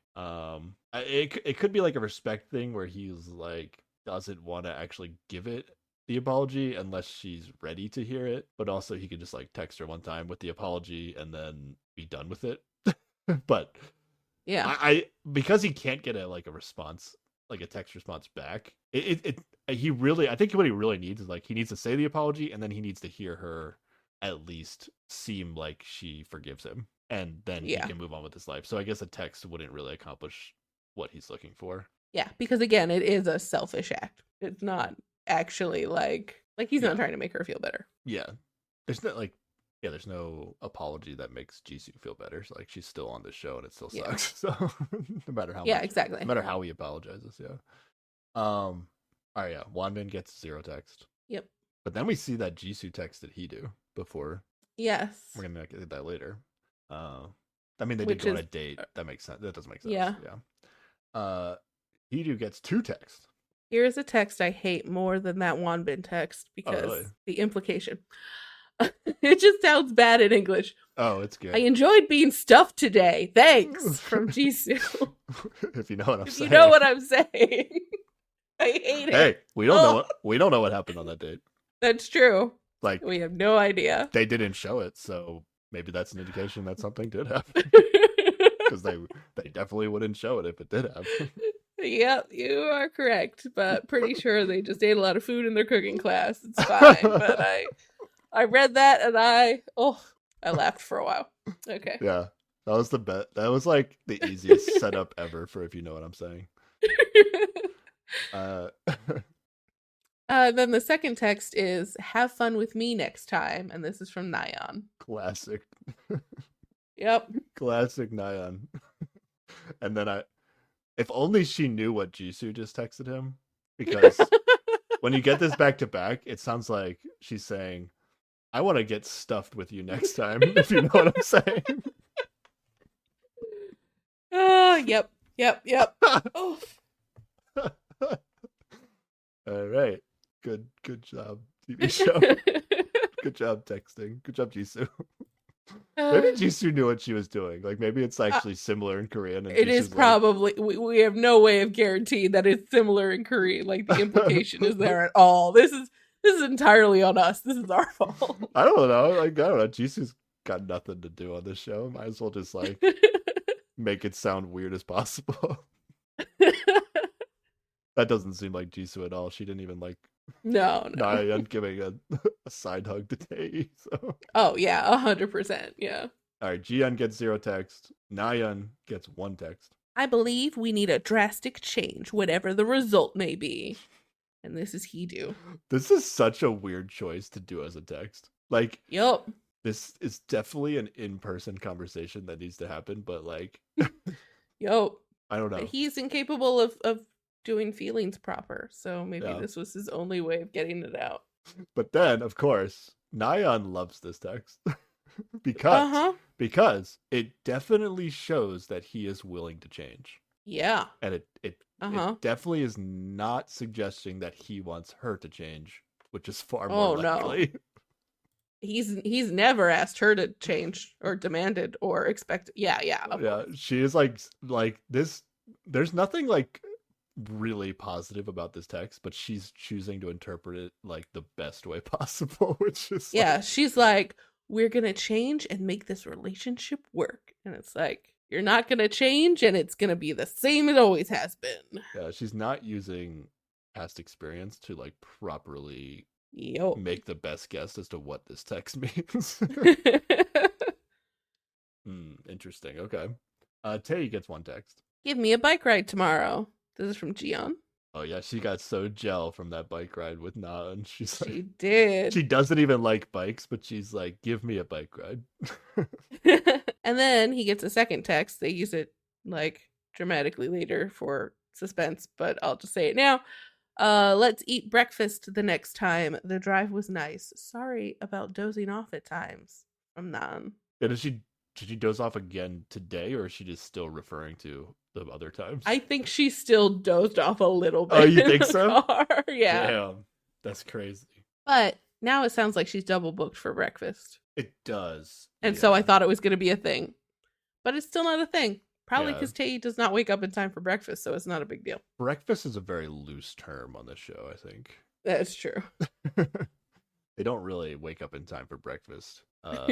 So, like, if they just eat breakfast foods at some point in the day, I think that qualifies. Na-eun gets 2 texts. How did it feel to cheat on me? It was from Tae. Pretty good. I wrote, like, I still think this is funny, and like Tae is joking around, but is he taking it too far now? Like, this is like the 3rd time he's bringing it up. Like, I don't know. At this point, if I was Nayeon, I'd be like, maybe he's actually serious. I don't know. Like, hey, just a reminder, we're not actually in a relationship, my dude. Yeah, this is funny the first 2 times, but I don't know. Was expecting a better text, maybe. I don't know. And she has been enjoying his, like, really long, like, emotional texts, so maybe he should stick with that. Yeah. Tae does say in Confessional, though, that this was supposed to make her laugh, so it is a joke from his perspective. Mm-hmm. And then her second text is, let's have breakfast together tomorrow, from Gyumin. Yeah. This is another point of joy for me here. Gyumin did not text Nayeon, which made me very happy. Yep. Mm-hmm. Just every time Nayeon and Tae don't get what they want, I'm kind of happy at this point in the show. Okay. Haeun gets 1 text. Haeun, don't cry. Actually, it probably was Nuna, don't cry. Nuna, yeah. And that's from Hyungyu. I wrote, okay, enough with this don't cry stuff. Like, it's weak. I think it's weak. Yeah, this could have been a better text. The host loved this text, though. Oh, yeah. So what do I know? Kyungyu gets one text. I will think of you and stop crying now. Thank you for today. Well, from Haeun. So, maybe texting about crying is the way to go. Yeah, right, Haeun. You're not going to stop crying now. Get out of here. I don't know. Does she cry for the rest of the day? Maybe she gets through a day without crying. I mean, maybe. I don't remember. The rest of it's already the next day when they're doing these texts. But you mean until she goes to sleep, she doesn't cry? She's definitely gonna cry the next day. She's definitely gonna cry the next day. Oh yeah. No. I mean the rest of this evening, before she goes to bed. Maybe she's gonna make it through that without crying. So if I tell you, Sarah, I'll stop doing something, you know that I mean just for the next 4 hours. No, but I would understand if it is a habit or something that it might be difficult to stop cold turkey. You might have to do it in spurts. Okay. She might as well just write thanks to you, I'm not crying at the moment. Yeah. Thanks to you, didn't cry on that boat. Yeah. Yeah. And then Guman gets 0 text, and I wrote ha ha ha ha ha in my notes. Yes, there was much rejoicing. Take that, Guman. I'm having a lot of fun on this show now. The things that bring me joy on this show. Is this show turning me into a terrible person, Sarah? Oh. Or was I always like this and I didn't realize? I don't know. I think the show is probably influencing you a bit. It's been a rough ride. I'm only really not only, but 90% of my interest in the show is rooting against people than it is for rooting for people. Yeah, I don't know. I'm here. I'm rooting for Tae, and despite recent events, I am rooting for Haeun and this new guy. Yeah, for me, it's only Tae and Naeun. So yeah, I'm only rooting for one couple at this point. Everything else is against. I'm rooting against them. All right, and then you know what time it is, Sarah. It's time to order some food, and they're gonna go pick it up at 12:30 a.m. They're also making some food in the kitchen too, yeah. And then you got to make some food in preparation for picking up food that you ordered. Yeah. Yes. At 12:30 a.m. Hidu being real particular about how this ramyeon is made. Tae's trying to help him. Yeah. It seemed like he knew what he was doing. I don't know. He seemed super particular about a food that is very easy to make. That's true, but it's not like he made it extra good though. Probably. Yeah, I guess. Yeah. At this point, we're halfway through the episode. Oh my god. Yep. Because there's a whole nother day we got to get through. There's a whole nother day. But I do like a note. I have a note here that a cat punches Hidu. And then Hyungyu also gets punched by the same cat. Yeah, I enjoyed that. It's like a wild cat too. I guess I didn't get punctured, but it was definitely like a rabies potential. I thought maybe they would have. Oh, I don't know. I don't think it punctured them, but it was enough that it they got a little scratch or something. Yeah. All right. Haeun gets really in her head about how she affects the other girls. She thinks Naeun was upset with her because because of her, but Naeun wasn't upset about anything.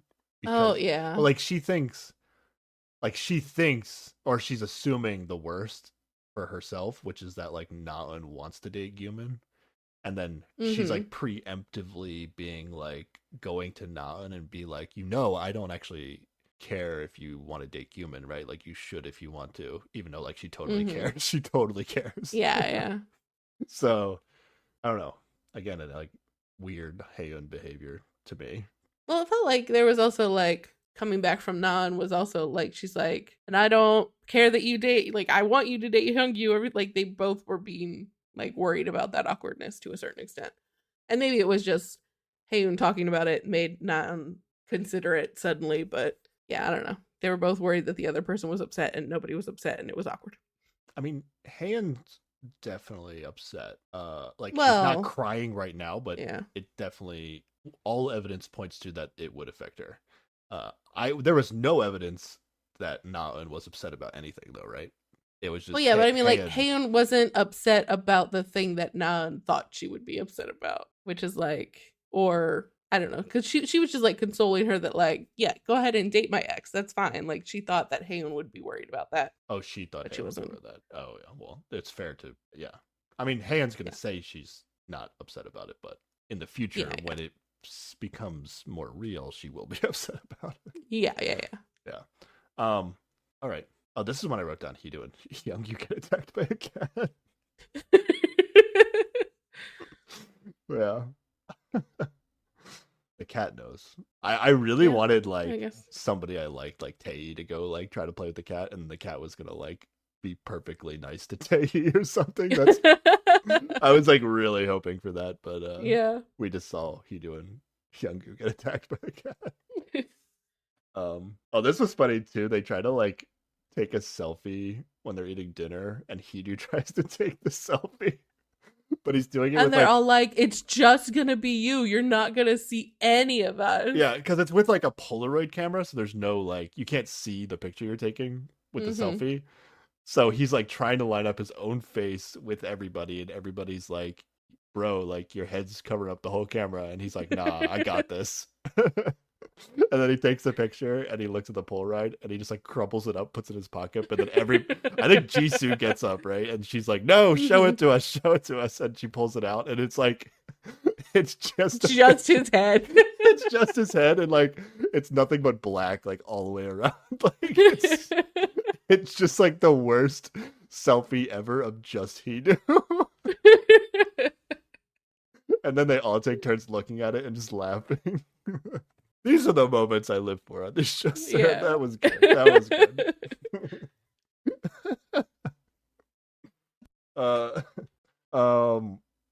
Jiyeon vents to Naan about her situation with Hee-do. Seems like she is upset with him, which makes sense. That was like the general vibe. Yeah. Yeah. Again, something's gonna happen where she's gonna decide to give it another go with Hee-do, but I don't really know how she got there. I don't remember that right now. I feel like it was just Nayeon's spirit of like, I'm on this dating show, I'm gonna go on dates, and she was like, you know what, you're right. Like Nayeon just keeps accidentally inspiring women on the show to go on dates. She did that with Haeyeon, and now she's doing it with Jiyeon. Yeah. Well, she did it with Jisoo even too. Oh, Jisoo. Like, that's who it was. It was Jisoo, not Haeyeon. Yeah. They all play games, like drinking games. They play like Mafia or something. Thankfully, the show didn't get too deep into that. They just kind of They showed them talking about it, and then they showed the end of the game, and that was it. I was like, okay, good. Important thing was just that like Haeun was in some way holding Hyungyu's hand or a finger or his wrist or like just touching him in some way a lot over the course of the evening. Yeah, I wouldn't say. I wouldn't say in some way. Like this is legit couple hand holding. I just mean it was like level. Yeah, it was that, but it was just like different forms of it through. Like we just keep seeing the different ways in which she is. Yeah, I didn't his hand or touching him or whatever. The way you said it like felt a little minimizing it, like oh they touched hands, but it's like Korean dating show touching hands. But no, like this this is legit. Like couples hand holding, like I would say this qualifies as like PDA type stuff, which is something this is probably the most public intimacy I've ever seen on a Korean dating show. On a Korean dating show, right? Yeah. Yeah, okay. But like by American standards, this is fairly mild. But I'm just setting the playing field here. So the stage, Also there's this Haeyeon is definitely drunk here too, right? Yeah. Because I think at some point even like everybody's like, let's see who can drink the most. So like there is a group consensus that it is a drinking night, you know? Yeah. So it's not just her going over, drinking too much. It's just she happens to exhibit the behavior that draws attention to it. Yeah. So there's a lot of touching going on between Haeyeon and Hyungyu. And Gyuma notices, and we get his confessional, and he's just like, it ruined my mood. And there was much rejoicing from me, at least. Yeah. I guess I'm still at the, Gyuma Gumin, I feel like it's less of like a Han is her ex. I don't know, like would Gumin have said that if like Nayeon was doing this with Hidu? I don't know. Maybe not, but I mean that I wasn't sure if this was like this is a reaction that, because like I'm sure Jisoo would have a similar reaction to this, even though she's not a part of that. I mean, we do see her, like there are shots of her that look like she is theoretically looking back and forth between Gumin and Hain, but we never get a confessional from her. But like I think maybe the difference between why she doesn't say shit about this and why she said shit to Nayeon about the Tae hug is because like Haeun is going out on dates with Hyungyu and is presumably liking him, you know, like, and they're actually starting something, whereas Nayeon didn't have any interest in Tae. I guess what I'm trying to say is like I don't know if this like Gumin's reaction to this is like just a uncomfortable with PDAs in general, or if it's like, oh no, I think it's entirely because it's his ex. Really? And if it was Nayeon, he would be upset because it's the girl he's interested in. If Jisoo was holding hands with Hidu, I don't think he'd care. You don't think so? Okay. I mean, he might be a little judgy about it, but I don't think it would ruin his mood or whatever, you know? Like, he might be like, that's a bit too much. She probably drank too much, but it wouldn't affect him too deeply. Okay. I guess I buy that. I'm just not, I want to take, like, joy from seeing Gumin get affected by this, but I'm just kind of like, I don't know. He's not going to do anything. Like, I think he's not having a huge reaction to it, despite us seeing this in the confessional. He says everything with such, like, a monotone, like, yeah. He's not, even in confessionals, he's not very emotional. Yeah. And he's like, that doesn't mean he's not feeling it, you know? Yeah. Like, just because he's not showing it. I'm not getting the joy from him, though, because he's not giving it. Like, okay. And then he's like, yeah, I made an effort not to show my displeasure. But yeah, I guess he is. He does seem actually upset this time. Yeah, he even says to Han, like, he suggests that she stop drinking. Oh, yeah. At one point. Yeah. And Jisoo is also definitely noticing this, and we know how she feels about these things. I think everyone notices. Oh yeah, 100%. Right? Yeah, she's not subtle about it. But a lot of the comments we get from other people are like, "Oh, they're worried." They say they're worried about Han because she's drunk, I guess, is what they're. Yeah, trying to I think it is like they're like, "Oh, she wouldn't do that if she wasn't, so drunk." Is that okay? I wasn't sure, like, if they're saying, if it's their way of saying, like, I'm worried about her because she's doing something that is sketchy, and I am worried about, like, her mental state or something. Like, I couldn't tell. Oh, I don't think it's that. Okay, all right. I think it is just she drank so much. Look at, like, she did the social faux pas that you would not expect her to do when she was sober. She must have been so drunk. So they're just worried about her, like, health-wise. I don't know. Yeah, that's what I took it as. But I mean, given the history of everything on the show, there's definitely room to worry about her from a mental health perspective. Yeah. It's been a rough ride. How do you feel about this, Sarah? I don't know if you want to compare it to the Nayante thing, or just talk about it as it is, but do you have any feelings about it? I am not bought. Like, I think she should feel free to cuddle up to the person who consensually wants to cuddle up with her. It's a cultural difference that like, PDA is not a big thing in Korea, and so everybody feels some sort of way about it, which I get, but I don't know, to me this is not a big deal.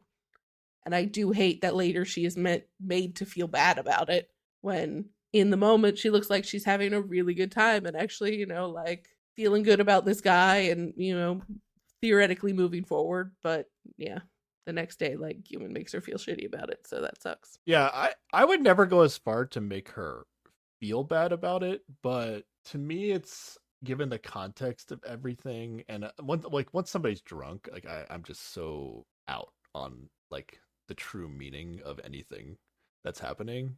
So I guess I'm having, like, I don't like the fact that she's doing it while she's drunk. It's just how I feel about drinking in general. But, like, it's just so, I just don't get this obsession with Gumin and then this hesitancy to quickly switch over to Hyungyu that we've gone through, and then it now in like another 24 hours has become the most intimate public relationship in the history of like the Korean dating shows. Like there's something off about it. Or is their connection like just growing so strongly? Like despite the fact that she is still dealing with all these feelings about her ex and they've only known each other for a short time, is it just such a good connection that it just, it's taken off? I don't think so. I don't know what it is. I really am lost when it comes to where Haeun is, because she definitely has not given up on Gyumin. Well, define given up on Gyumin. Like, she does not believe they're gonna get back together. I don't know about that. Really? I mean, she's insane. Like she has acknowledged it many times over that she's like, he's never gonna text me. He's never gonna want to talk to me. Like, this is never going. So anywhere. why does she have a cafe date with him later by her request? Because she still just wants to talk to him, regardless of how. Just wants to talk to him. She wants to spend time with him. She is desperate for she like knows it's not going to change anything, but she still wants to be close to him. She still, like, in her wildest dreams would hope that it would turn into something, but like realistically, I'm pretty sure she knows that they're never getting back together. To me, there's no realistically in Haeun's mind, but yeah. I mean, I understand they're not getting back together, but I don't know. I feel like icky for like judging her a bit with this stuff, but I don't know. Just there's I think if she wasn't drunk, I'd be totally fine with it. It's like, okay, this was a conscious decision she made. Well, if it makes you feel better, there was lead up to this when she was not drunk. When they were on the boat, there was some hand holding, touching. They were like linking arms while they were on the boat and sitting together before they started drinking, when he was like, he put a wrist wrap on because he like hurt his wrist again while they were fishing. And she was like examining his hand and like touching his hand in that context, like, so she's been doing things to like be a bit more touchy throughout the day before they started drinking. And that was all done like on their date or whatever. But in the context of like what is normal in Korean culture and what it means to do this in front of people, I don't know. She's like, I guess she's so drunk that like, why would she have like some plan or like there be like some alternative motive for what she's doing? So it feels to you like it's even trying to make Gyumin jealous situation?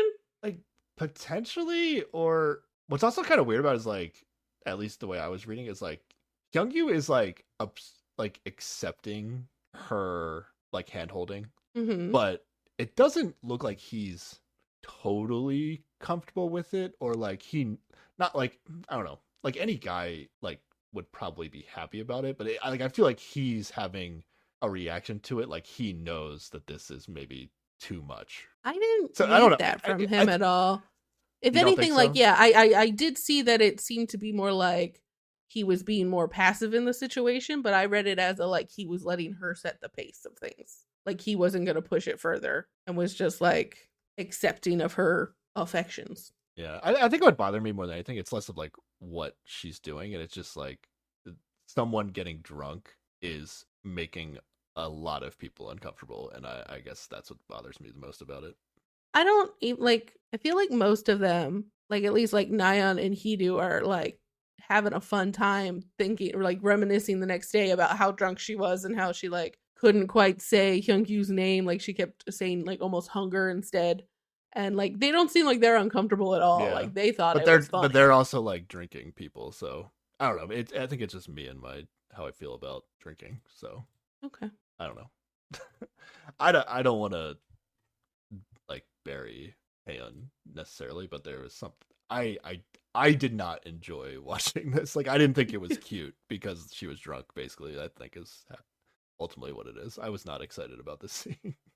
Okay, I mean, I think it's true that she probably got drunker than she ought to have gotten, but I'm not gonna like think that she should feel bad about like having some PDA with this guy she's into. This is what it is. I'm assuming that Haeun ultimately is going to pick Gyumin for the show, and so in that context, like it does seem, knowing how people normally behave on these shows, it does seem like she may have crossed the line, considering she's not really that invested in Hyungyu, at least from my perspective. But I guess if she ends up like picking Hyungyu in the end, like it's not as bad, I guess. So I think she's been displaying progressively more interest in him over these like past 2 days. I think this is an authentic thing, and yeah. All right, we'll see.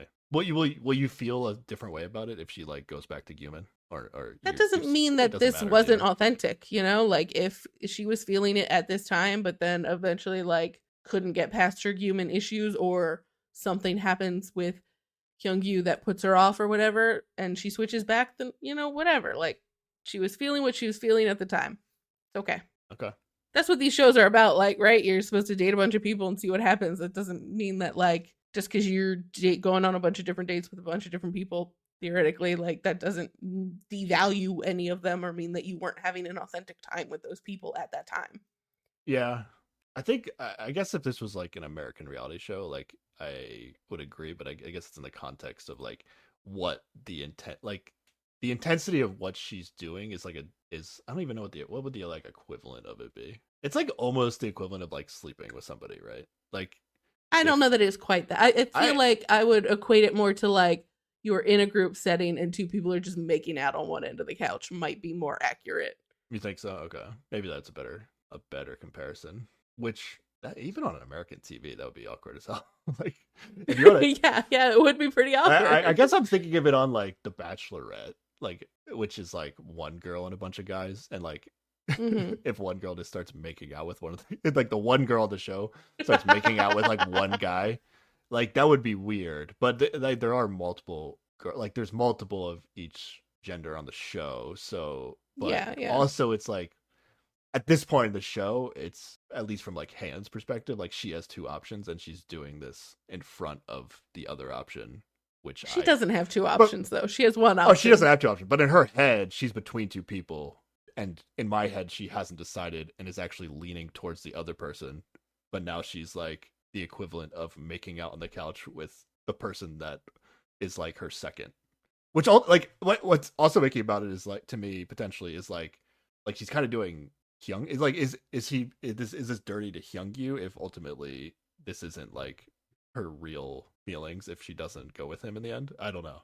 If she's feeling authentically about him now, then it's fine. You know, like that doesn't mean she's beholden to continue having feelings for him. Yeah, I guess Hyungyu's not like in between two people, so it's not gonna like even if he was. Even if he was, you think? She could change her mind about who she's into.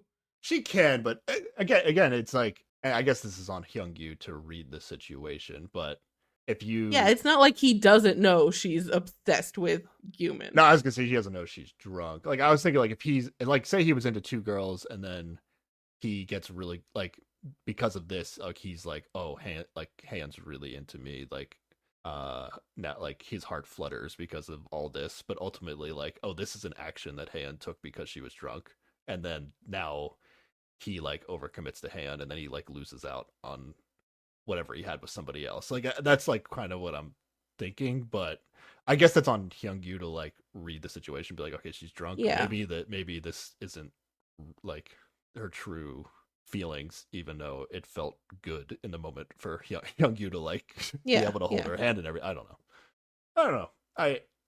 I'm like, I understand that it's icky, especially to accuse a woman of doing like going too far on these things. But I don't know. I didn't enjoy it, so I guess that's why I'm not feeling good about it. And I think it mostly stems from the fact that she's drunk. It's not really what she's doing ultimately. Yeah. But whatever. I think it's something that's worth keeping in mind going forward with how she might act in the future, but we'll see. I don't know if there's nothing too bad for the rest of this episode, but all right. Yeah, we'll see. Also, wasn't there like I also found this interesting because I kind of remember back when they were talking about Han's breakup with Guman, and remember like Guman was like got upset with her because she like stayed out late, like partying with her friends and getting drunk. Yeah, or something. Yeah. So that like, is also probably like triggering a feeling in him. Yeah, but like I don't know. Maybe Guman is just kind of similar to me, and like it's just like I don't know. When people are drunk, they're just like really unattractive to me. And no, he enjoyed drunk Nyan in his car with the gummies in their like first date. He enjoyed drunk Nyan. Okay. They drank a lot together, and he did not express any disinterest in that situation. So I don't think. But I don't remember. I don't remember like me not liking Nyan in that what we saw from that date either, though. So it's like it might be something about how Haeun is when she's drunk that is particularly off-putting. I'm not sure. Or is it because it's like this was displayed with dramatic music because this amount of like physical touching in public is, you know, more taboo in Korea, whereas Nyan was drunk in a pub with him and then like spilled her gummies all over his car, and like they may have been the same amount of drunk, but just like one action was more taboo than the other, so it's displayed to us in a different manner, and that might be coloring the read of the situation. Yeah, I guess so. I think what I really hate about drunk people is like when they're doing something that like clearly they would not be doing if they weren't drunk, and that also makes me feel bad about it. Okay. Because like I also almost feel bad, or I don't feel bad for her, but like even when I was seeing this, like you're like, oh, Haeun is probably going to regret what she's doing right now based on the cultural norms, you know? Yeah. So it's like ultimately it's like going to be awkward for a bunch of people, including Haeun, after this. So no, I'm not. The drunk content is not what I'm here for. So I did not enjoy this. All right. Let's try to move past. We have a whole nother day to get through. Yeah. Hidu asked Naeun about Ji-young. Bro, just talk to Ji-young. What the fuck are we doing? He's like, is she in a bad mood? Is it because of anyone in particular? What is his actual deal with Ji-young? Like, he doesn't want to lose his backup girl? Is that what this is? Maybe. Okay. I guess. All right. Oh, yeah. This is where we get the Naeun waking up in the sauna in the morning. Yeah. So like compare that, like she must have been pretty drunk to have fallen asleep in the sauna, but like yeah, but who was she in there? She went to the sauna by herself in her clothes. Well, I think. Well, yeah, but like the only person who's getting any blowback about anything is Haeun, because she was holding hands while she was drunk, you know, in front of people. Yeah, but people don't know what happened in that sauna, and they didn't do it in front of people. Whatever that was in that sauna. Okay. Regardless of whether anything happened in the sauna or not. Like, the girls she rooms with are going to notice that she wasn't there all night and then comes in the morning. And then, like, I don't know. It just seems like Haeun's getting a bad rap for the amount of drunkenness when I feel like there was a lot of drunkenness going on. Oh yeah.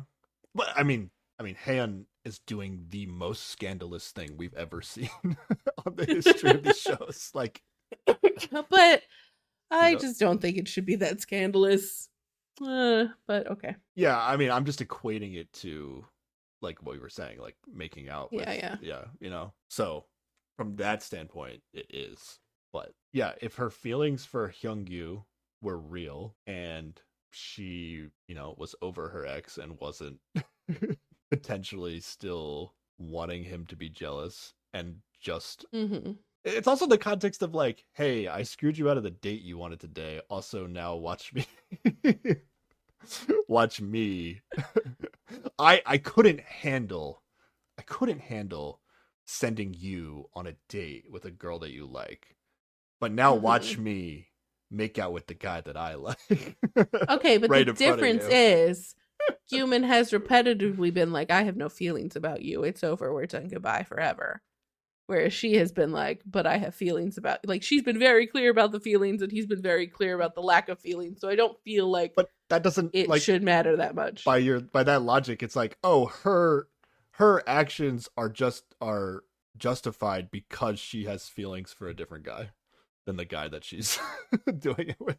Like, that doesn't. No. What I'm saying is that her holding hands with this guy in front of him is not the same as her watching Guman on a date with someone else, because she gives a shit about Guman. Guman does not give a shit about her. So, like, I think... and has told her that, essentially, you know? So like there's like the idea that she's doing it to make him jealous is like, I mean, yes, it does kind of work, but everything he's been saying has been like, I don't care, like you're not the important to me. I'm not even if you don't say, like, I'm not trying to say 100% like, oh, she's doing it to be jealous, but even in the context of 24 hours ago, I refuse to give you what you want because I couldn't emotionally handle doing this. Like, I couldn't emotionally handle not seeing you go on a date with somebody. Like, you would have been away from me, you could have done whatever you wanted. Yeah, but I'm gonna assume that you can handle watching me do PDAs with another person. Like, because again, he has said that like she doesn't matter to him. But again, like, but she did a terrible thing based on her own emotions, and then did not give Guman the same courtesy. And well, I mean, it's roll not it fair. Back to it's not fair. Roll it back to when they were in the house before, and he was like leaving a conversation with her to clearly go talk to Nyan in her room. You had issue with that, like that's it's true. The same kind of thing. That's true. Like it's whatever. Again, like I wish there was evidence of some sort that she was saying, Guman has been terrible to me this whole time. I'm done with him, and like even if she just said that, I'd be happy. But also if she was like, we got some evidence that she was doing these things on purpose to like make Guman feel a certain way, I would also be even more happy with that. But we're getting the story that so I'm if she seeing, is actively if she is actively being a worse person, you're better with it. Whereas in my scenario, equally a worse person in both scenarios. No. In my scenario, she is enjoying the flirtations of a new situation, relationship, potential love or whatever. But in your scenario, she is using this new boy to make the old guy jealous because she really just wants to hurt him. Like, that seems objectively worse. No. I'm saying with the whole choosing the date thing, and then also then like this is like I did a shitty thing to him, and then I'm not even thinking about him anymore. I'm gonna do what I want to do with this Hyungyu stuff. But the narrative I'm still seeing is she's gonna pick Guman in the end. So maybe I'm wrong, but yeah, I don't believe that she's over Guman, and I don't know. It's just I think I don't think you're like I don't think she can. Well, there's no way to justify the dating thing, but especially like within 24 hours to basically do the exact thing to Guman. That just imagine that this was the other way around there. Well, but what I'm saying is it is different fundamentally because she the entire time has been very upfront about having feelings about Guman, and he has been very upfront about not having feelings about her. So in that scenario, this should not hurt him. To me, she should have no reason to think that it would hurt him. So it's not the same thing at all. I understand what you're saying, but as the way I would think about it is like, I know how I feel about my ex and how it would make me feel if they did whatever, right? Mm-hmm. So I would then be able to be like, okay, if my ex does have feelings for me, or not feelings for me, but like if my ex would be affected by me doing those things, I will also give them the same courtesy, you know? Yes, but presumably you would also not take this ex on a dating show. It's totally unfair to be like, hey, you can't do this stuff, and I'm going to make sure I'm going to do what I can to prevent you from doing this stuff, but then I'm going to go do it, and you have to deal with it, even if, like okay, however you feel.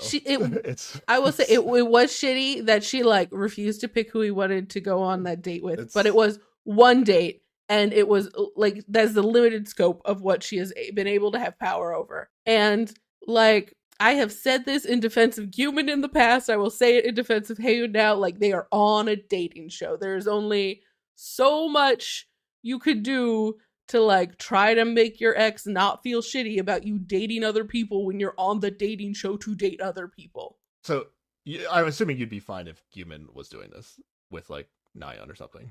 I mean, it would be worse to watch because then I'd have to watch Haeun cry for like an hour and that would suck. But like it's the same thing. You know, it's just like before when he ran off to talk to Nyan in her room, like running in front of Haeun. I was like, they're on a dating show. It's fine. You know, this is what happens. All right, then we're both the same over here. We're both being consistent then. I don't have to feel bad because like Haeun's a woman or anything. I equally shit on both of them for this. Okay.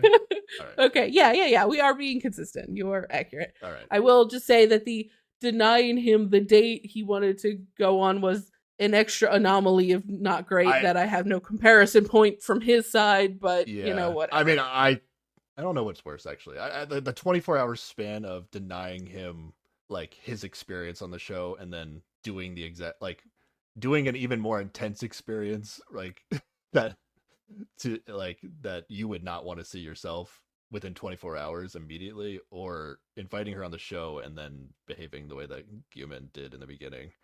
I don't know what's actually worse, but they're both pretty. I think they're both pretty. I guess I respect. This is gonna sound really dumb, but I guess I respect Guman more because he wasn't drunk when he did it. Okay. Like it was like, but that makes it's like, all right, he's being a shitty person, but at least he like knows it. But he's doing it on purpose then. Yeah, I guess I just respect that more than what like that. But that's objectively worse. If you accidentally hurt someone, that's not as bad as if you purposely hurt someone. Purposefully getting drunk and hurting someone is, I don't know. I think really you are allowing your displeasure with the drinking to cloud this a little bit. No, I definitely I feel confident about what I just said. But it okay. It is because of how I feel about drinking. But yeah, I don't enjoy the drinking. So okay, I'm not gonna take back what I said. I just okay. It is how I actually feel. All right. Yeah, Nyan slept in the sauna last night. Suspicious. All right, then we finally get the next day. Nan oversleeps the breakfast with Guman. Because he actually gets up to go find her at like I think it was like they were supposed to meet at 11 or whatever, and she's asleep, so he's just like fuck it and goes back to bed. Yeah, and then she gets up, realizes that she overslept, and then she like checks on him for a second, sees that he's like the only one in the room, and then she's like, stay here, I'll be right back. And then I don't know how long it took her to make breakfast, but she basically makes breakfast in bed for him. It was cute and I hate it. It was cute and you hate it? Yeah, because I don't like this pairing. Oh, Nan and Guman? Yeah. I thought it was a pretty sweet thing to do. Like it was sweet. Yes, she is very good at dating, but I just don't like that it's pointed at Guman.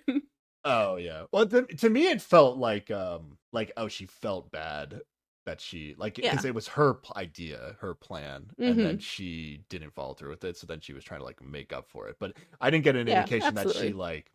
I feel like she's just this nice of a person that this is how she handled it. Not like she was really trying to make up for a mistake because she's like super into Guman, you know. I don't think she's super into Guman, but she still has a certain amount of interest in trying to date him. If she had made plans to have breakfast with like Ji Young and she overslept, she might have also done this for Ji Young. That's how I kind of saw it.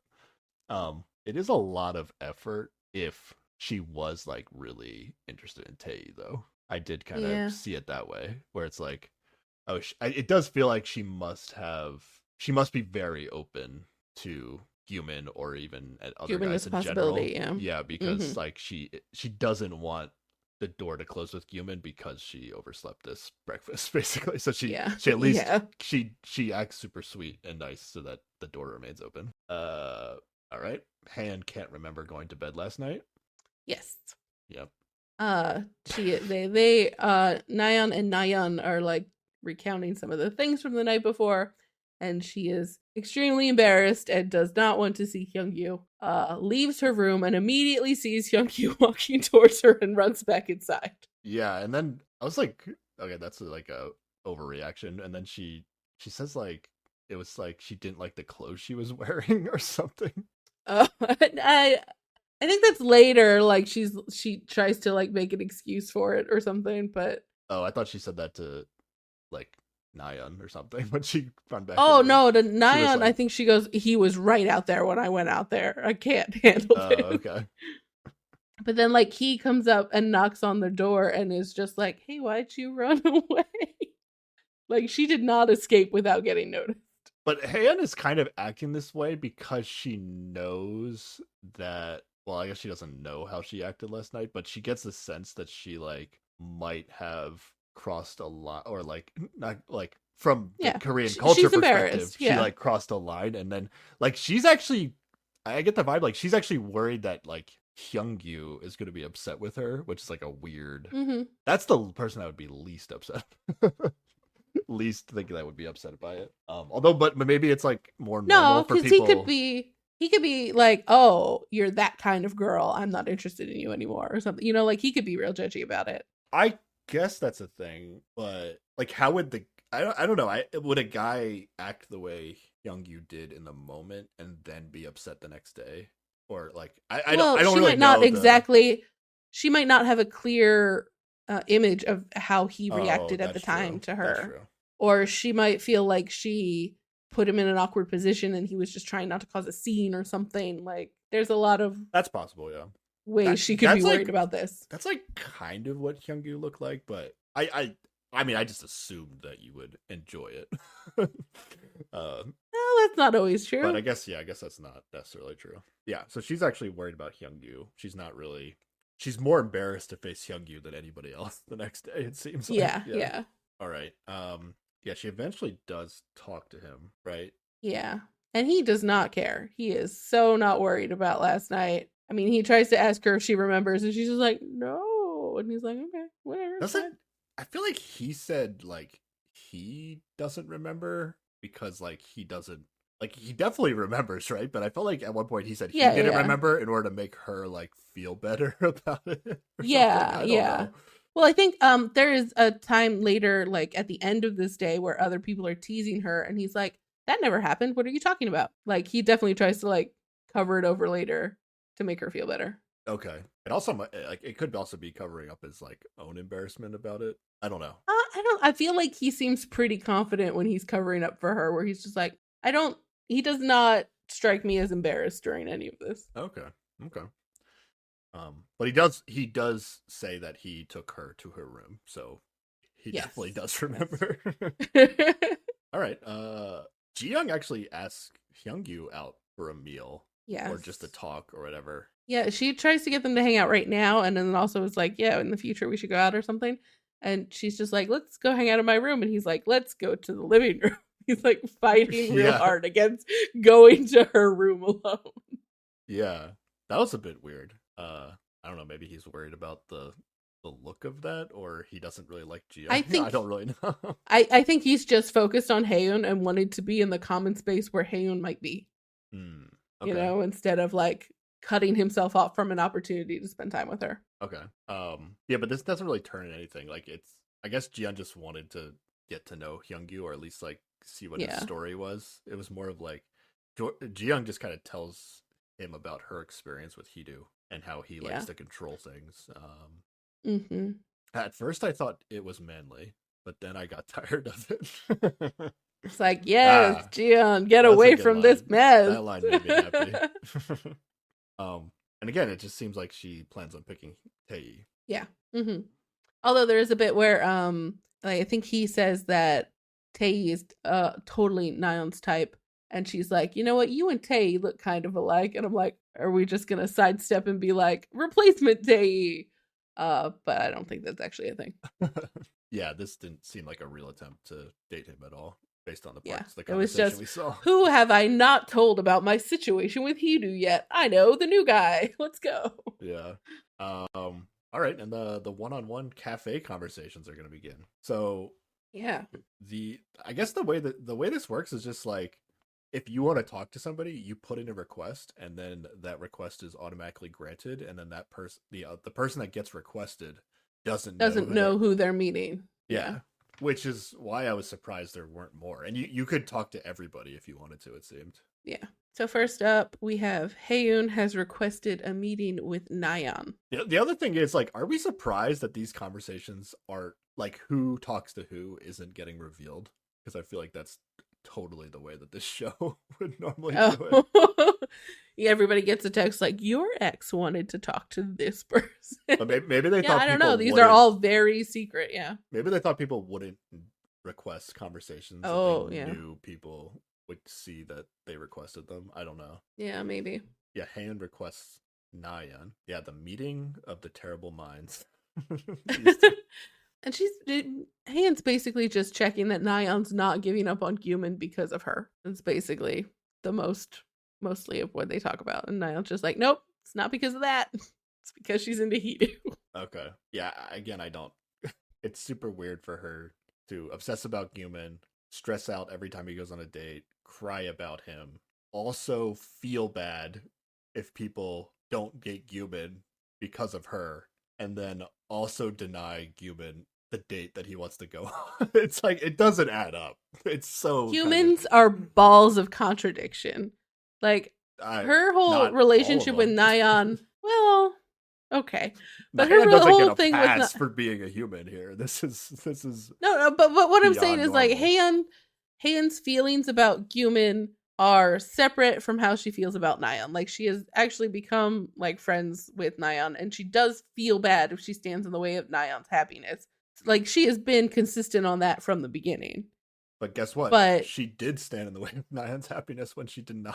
I mean, like for one date, like I don't know. It was a dumb decision. She shouldn't have done it, but like it's not like fundamentally gonna ruin their relationship. Oh, like at the end of the day, Guman's still into Nyan. Like that's gonna continue. But I don't know. She's just trying to have it both ways. Where she's like, Nyan, you know, Nyan, I would never do anything to get in the way of you and Guman if that's the way you want to go.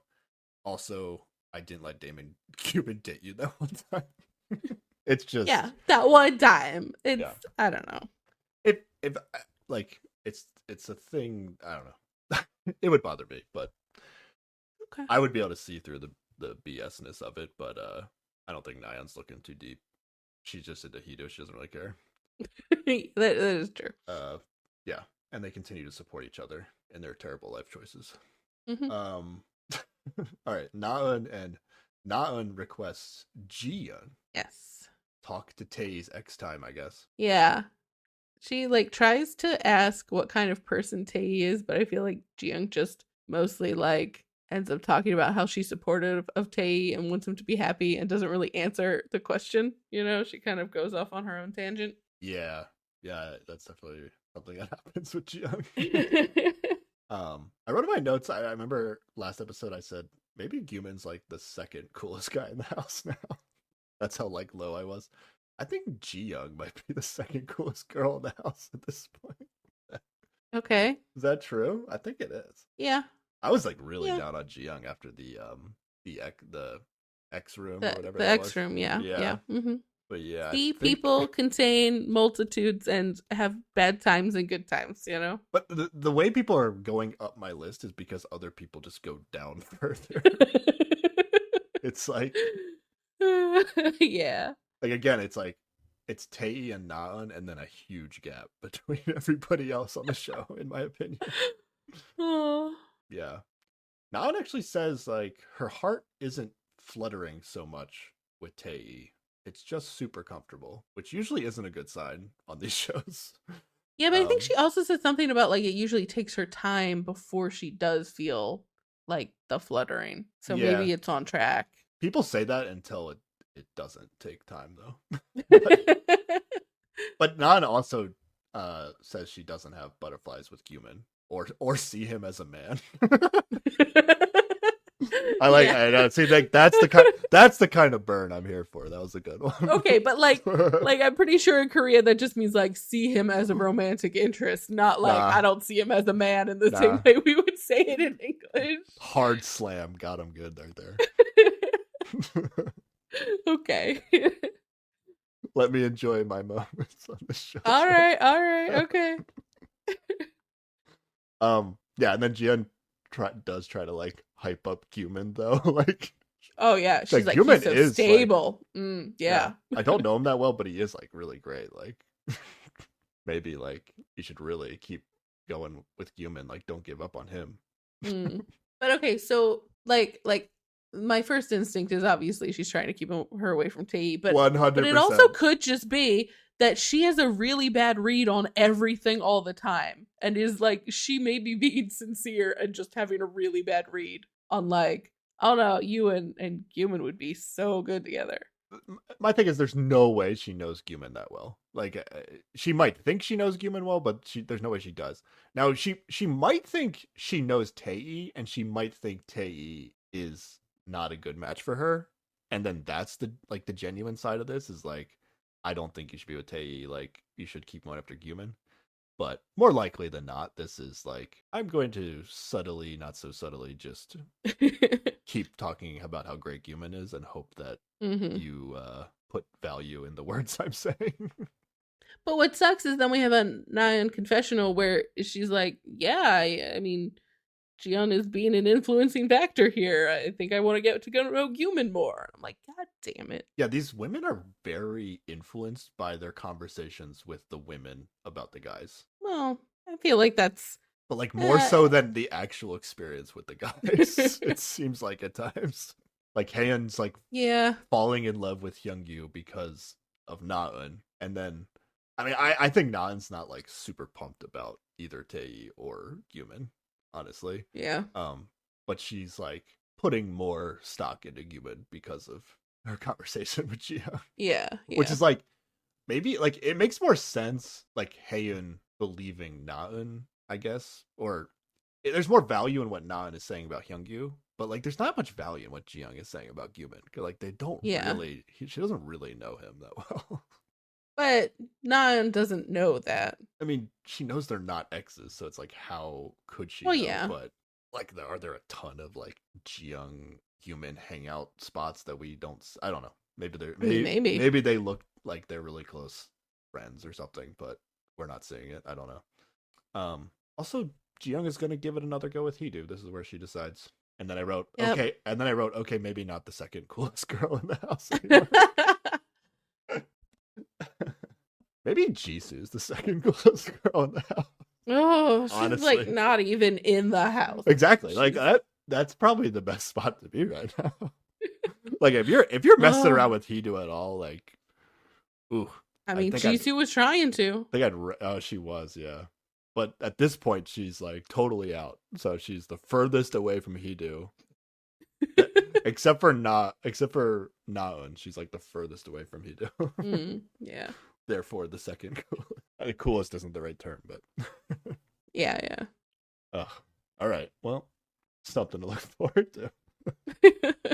Our Jisoo and Wonbin continue their dynamic. So apparently, there's like this reception area, and Wonbin has spent the entire day there instead of interacting with other people in the house. Makes sense. Except for a moment that Jisoo comes in to do something, and so he just gets up. And it is raining outside. He takes his umbrella. He just stands outside until she leaves. It is awkward and weird.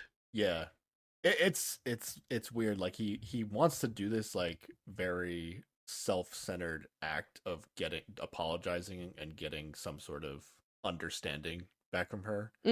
But also he's like going out of his way to avoid her so that she doesn't feel uncomfortable, because that would like that's his like second biggest thing that he's worried about, or it's like, so like the two things, it's like a catch-22, like yeah, like I need to apologize and hear her understand, and also but I can't be in the same room with her because it would make her uncomfortable. I can never interact with her because it'll make her uncomfortable. Yeah, let me text her that I'm waiting. Yeah, do you think we're gonna get this apology? It feels like we must, because they're just talking about it so much. Right? Yeah. Also, okay, so what happens is that Jisoo kind of notices Wonbin go outside, and then she's like, like kind of like peeks out to see where he went, almost as if like she would have talked to him if he had stayed inside. I'm not sure. And then she like goes back to her room, and then she starts writing like a letter, which was it even confirmed that it was for Wonbin? I think it was. It was, because we do see her go in and put it on his bed. Oh yeah, that's right. Okay, yeah. And it's basically everything she puts in the letter is like all the stuff she already said to his face, right? But then when Wonbin reads it, he actually like understands her better reading it in a letter than like when they originally have the conversation. It was like heat of the moment, like he didn't see it coming. So he didn't really, absolutely. he didn't know how to respond in the moment, or like, and he wasn't able to be able he to couldn't absorb it properly. Yeah, like really, he wasn't able to like understand or even like listen to what she was saying perfectly. So once, even though she said basically the exact same thing, now that it's in a letter form and he can read it and digest it and think about it, like it's easier for him. Now I don't think this satisfied him though. Right? Yeah, I think he still probably feels like he needs to apologize. It's like it didn't really like help the situation, because ultimately Wanbin, I think, still needs to apologize. Like he understands her now better, but that wasn't really the issue. But it makes sense that Jisoo thought that was the issue, you know? Well, maybe it'll help make his apology more targeted and appropriate. Yeah, maybe he can apologize better if he does get the chance. Yeah, that's true. All right, Haeun is going to request Naeun. All these women on women cafe conversations going on. Uh-huh. We're not going to get any man on man conversations. Yeah, they don't give a fuck about secret meetups to talk. Yeah, fair. I don't think there would be any guy that I'd be like, you know what, I need to have a secret conversation with you that we wouldn't be able to have at the house. Can you imagine Tae just being like, Gumin, we need to talk. I didn't like how you took her on a date after I took her on a date. You didn't have any control over it, but that's what happens. I can see Tae wanting to talk to Gumin, but he doesn't need it to be this secret conversation that needs to happen away from the house. Which, like, it's weird to me that these women feel like these... Maybe they didn't interpret it like the way I'm seeing it, but this is like, oh, I want to have a private conversation that people don't know about. It's almost like the point of this. So I don't really understand. Like, there's nothing stopping you from just like Ji-young and Hyungyu got together and had a one-on-one conversation at the house. Like, yeah, you don't. And like Haeun and Naeun talk all the time. Like they can go somewhere on the premises and probably talk quietly enough that it's a private conversation. But I don't know. I think they use it to just talk. I don't know. I don't know. The show was like, do a thing, and they're like, okay, I'll do the thing.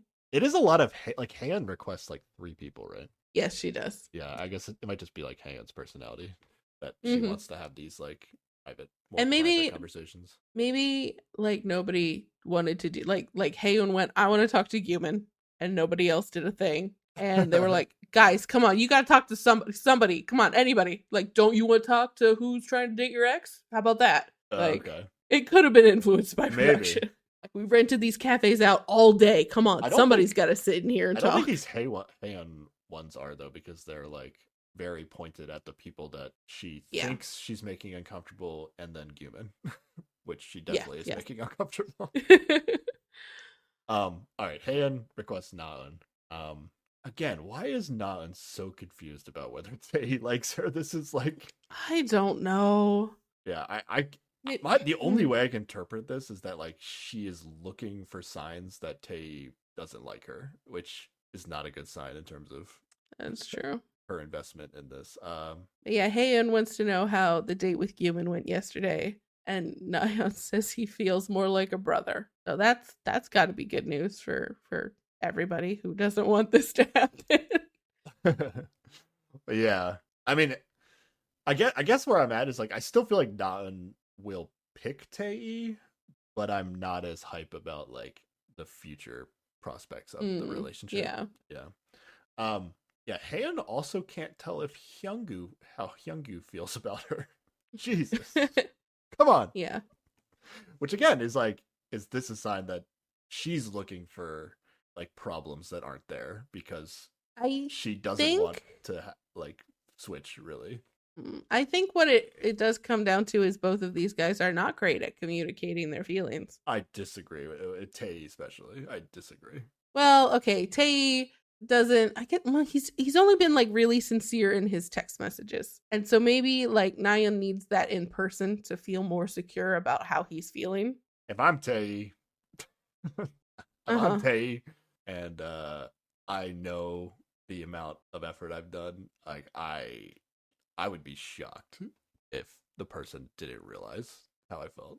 Yeah. It seems really obvious to us, but it might just be like something she needs to feel more secure about it. Like maybe she dated the goofy, silly guy who paid a lot of attention to her before, but it didn't work out. You know, like who knows what people have had in their past that make them feel certain ways about things. Yeah. I guess I'm more inclined to think it's like them wanting to see faults when there aren't any. But I mean, it is also the like weird environment of like being on this show. I guess, but I don't know. Like they know where they are all day, pretty much, right? Like Tay has not gone on a date, attempted to go on a date. Well, that's exactly why she doesn't feel like why she thinks there's a possibility that his feelings aren't really authentic, because he has nothing else to do on this show. She's the closest thing he has, so he's just having fun going on dates with her. So sure, that's where like I think the sincerity in person would do him some favors in terms of making her feel like this is real. What I don't like about that mentality, if you're gonna go on the show though, is like literally everybody could and maybe should feel that way always, and like would not want guys thinking about that for her. Like Tay could be thinking about the same thing with her, right? Like she doesn't really like any of the guys, but I'm just like the guys she likes most, but it's not really serious. It's like I don't know, it's a weird thing to like make the edit if it is a thing. Like it kind of takes out the impact of the show if you're thinking this way. But I don't know. We'll see. I guess there's some mystery going to the end of this. I guess it feels like there's not mystery. Yeah, it is like for us, it's just like what's the intensity. Yeah. And then like maybe who I don't know. I guess who like Han picks is up in the air right now. Anybody else? I guess Human is up in the air, but feels like it's going not. And I don't know. We'll see. Xian's up in the air theoretically. She's still trying for this Hidu nonsense. The show's not really giving us another option, but we'll see. All right. Han also can't tell if Hyungyu likes her. Yes. Okay. Then we have this like Nayeon confessional where she's talking about Hyungyu, but she accidentally uses a name he used to use when they dated, and then she just like breaks down sobbing because I guess unlocked the like memories of the past. Like somehow she had separated everything, but just this one using his old name just broke her, and she's just like, "Please, can we take a break?" The production is like, "No, we're gonna film you while you sob." So you don't think they took a break? Well, she goes, "Can we take a break?" And the camera does not cut away for a good 10, 20 seconds after that, where it just feels a lot. She didn't just like get up out of the chair and leave. She like she thought her request would be respected, and they were like, "Zoom in." Yeah, that was weird. I don't know. Did you see it as like, again, I don't know when this confessional is, like, because it was with respect to like their pregame videos, right? Wasn't it? I don't remember the context. I mean, we did get some pre-show videos after this. Oh, I thought production was like asking her a question with respect to her pre-show videos. It might have been. It was like, I really don't know at what point in time this confessional was from. Is how I felt about it. But yeah, do you think it's like is this show using it as a turning point? Like she is going to become interested in Hyungyu again, or you think this is just she cried so they wanted to show it kind of thing? I think it's she cried so they wanted to show it. Okay. And it's just like there like she has built a wall between like the past and now, and that was broken a little bit by using a name from the past. Okay. You know, like I don't think she's turning back to him, but okay. What I wrote down before that was Naeun is very pro Haeun and Hyungyu, like being a couple, because she thinks Haeun is nice. Which I wrote after that, she is wrong about that. Yeah. That is definitely not a word I would use to describe Haeun. Haeun can appear nice. Haeun can be selectively nice. She is rather nice to the women face to face, but everybody can appear real nice. Mean. Everybody can appear nice. Some people have a real hard time hiding that they're an asshole. She can appear nice. I feel like every single person that ever existed would have another person say about them that they're nice at some point in their life, right? No, I disagree. There are some people who are absolutely insufferable. To or every single person that ever, like, or they do not care to try to fake being nice or something. Absolutely, they're definitely those people. Okay, 100%. Yeah, if like the nicer you are made you the more qualified to date Hyungyu, then yeah, Naeun is a better choice. Jisoo is probably a better choice. Yeah, I also think it's funny to note that that's like the criteria that Naeun uses here, based on how she's going to harp on Gyumin when he gives his explanation of why he likes yes Naeun. Yeah. Do you feel like all these conversations with the women, do you feel like they're like 100% genuine, or there's like a little bit of a game going on? Like oh yeah, there's a little bit of a game. Ji-young's played a game. Like this comment, I don't know. I still don't fully get like how Naeun feels about her ex, and especially since like we know how Haeun feels about Gyumin, and we've seen her be like, oh yeah, like Gyumin is like a nice guy. Like you should totally date him if you like him. Like now that I've seen like Haeun say that, like anytime anybody else says it, I'm like, ooh, I don't know. I don't know if that's real. But all right. Yeah, and again, Haeun is gonna tell us like I like Hyungyu the most when Naeun is talking about him. Yeah. So, weird to me, but okay. All right, ready for the next one? Yeah. I mean, we did get a little bit of that like background on the Naeun Hyungyu relationship. Oh yeah, it wasn't too much. I said in this last episode, I kind of don't care. It's like we're so deep into the show, I don't really care about looking at the past anymore. I just thought it was really funny because they put the dates that they dated from, and it was like April of 2018 to November of 2018, and then they took a break, and then they got back together the following April and broke up the following November. And I'm like, this is an awkward schedule. I want to know, like, what is it about solar April that makes them get together? Yeah, and like November that makes them break up. Yeah, but yeah, I feel like hearing the backstories in the beginning was like more interesting when we were like getting to know the characters, and we were kind of like trying to predict who the exes were, and we still kind of like were trying to get a feel of like, oh, who would be good matches together. But like we're so far into this at this point that I don't know, I don't care as much about what their backstory is. Well, we just have so little to go on in terms of knowing Hyungyu and Naeun that it's something, you know. Yeah. So especially since for me it's like, oh, they're actually like not in a conflict with each other. So like if they were in a conflict and there was something between them, like maybe I want to know what the details were. Like, okay, why do they behave around each other like this? Like, what's their dynamic? But it's like, oh, they're good. Like, I don't need to know. I don't need to know why they're good. It's just, okay, they're good. Yeah, but in here you can kind of see a lot of like maybe why she is like working so hard to make sure he has a decent time on the show. Like she dated him after she first moved to Seoul and didn't really have anybody, so she relied on him a lot. She says that she became a better person after dating him. So like you can see how she's like grateful for the time they spent together and how that might motivate her to try to help him out even more on the show. Yeah.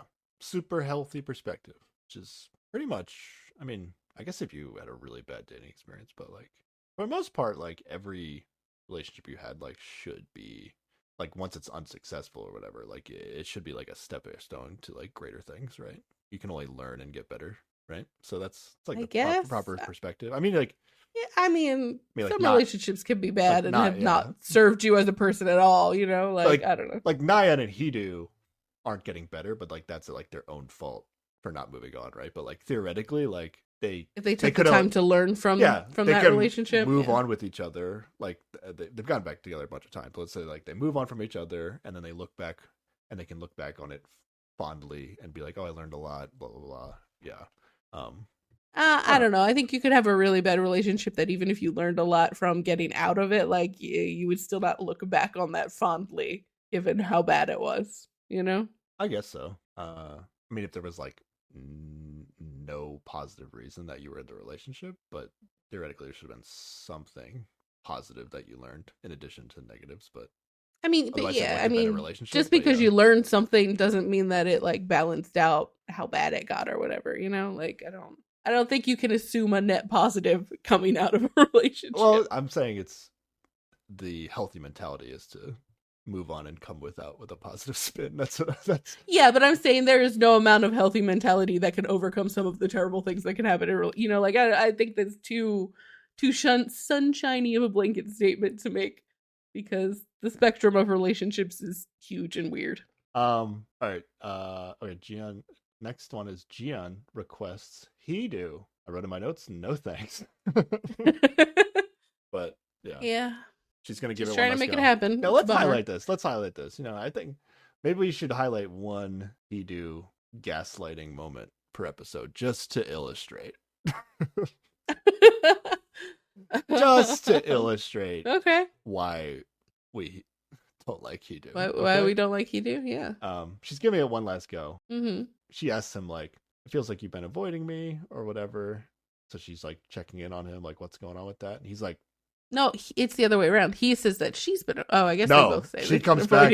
No, he comes back to her and is like, no, you've been avoiding me. And then I wrote, what an ass.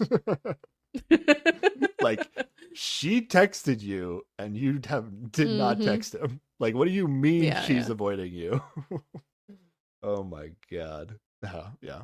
Also, Hedo doesn't have the bracelet on. Okay. And she didn't wear it because he felt bad because he was going on dates with Jisoo too. Yeah. Yeah. It's because he was going on dates with Jisoo. This is what he says. This is what he said. Jiang has worn the bracelet the whole time, it seems. She hasn't taken it off, right? Yeah. He just says, oh, I thought you didn't want to wear the bracelets anymore. What an asshole, dude. Yep. Oh, you accused me of something? Oh, no. I'll accuse you. No, it was your fault. You did it. Exact same thing. Yep. Yeah. Meanwhile, Jiang has not stopped wearing the bracelet. Yep. There was never a communication that she wanted to stop wearing the bracelet. Like, he's straight up just BS lying to her face. In order to not take any blame for the situation, despite him knowing he knows for sure that he has done her wrong because yeah. All right. It is painful to watch Jiang try to get back with this boy. Yep. I'm glad it fails. Yes, thank God. Oh my God. All right. And that's Guman in a nutshell all the time. But why? He do all the time. Like, we should justify our hatred every episode. You know what? Okay. Ultimately, it works out. It's a good thing Jiang doesn't end up with Hedo, right? Positive vibes. Let's go. Yes. Okay. Okay, then we got Nan and Guman one-on-one. The cafe date. Let's go. There we go. We did it. Yeah, Nan immediately starts talking about how she feels like she already knows him because she talked to people about him. And I was like, yeah, this is not a cool move. Like, like, if I'm Guman, I'm like, what? Like, what does that mean? What am I supposed to do with that? Yeah. So, like, I don't know. It's similar. It's similar to like how what Hyungyu did with like. It's actually like almost worse. I don't know. Like, Hyungyu was like guessing what Haeun's personality was based on her looks, basically. But this is like almost like, I don't know. Like, other people could know who you are and do a good job of representing you the way you want to be represented, but also, like, I don't know, just why don't you just date me and figure it out for yourself? Yeah. Like, I'm not like exactly. I'm not hiding anything. Like, I don't think Guman's hiding anything. Now Guman might seem like he's hiding things, to be fair. He does, but seem like he actually isn't. Like, he's just like a pretty plain guy. So it's like seems like there's more to it, but it's like not really. Because she's gonna ask him like, "Oh, why do you like Nayeon?" And then Guman explains that he likes Nayeon because of her appearance and she's nice. Yeah, and then she's just like, you're being defensive again and giving me non-answers. Like, what is this nice bullshit? Yeah, calls him out for his lack of substance. Get him, Nayeon. It is ironic because she was like, "Oh yeah, you and Hyungyu would be such a great match because you're so nice, hey." But whatever. But yeah, so then he starts over and is legitimately like, well, okay, so Nayeon was absolutely gorgeous, and then I kind of expected her personality to suck, but I thought I'd date her anyway because, how she looks, and then she turned out to not suck, so it was good. Yeah, he basically added.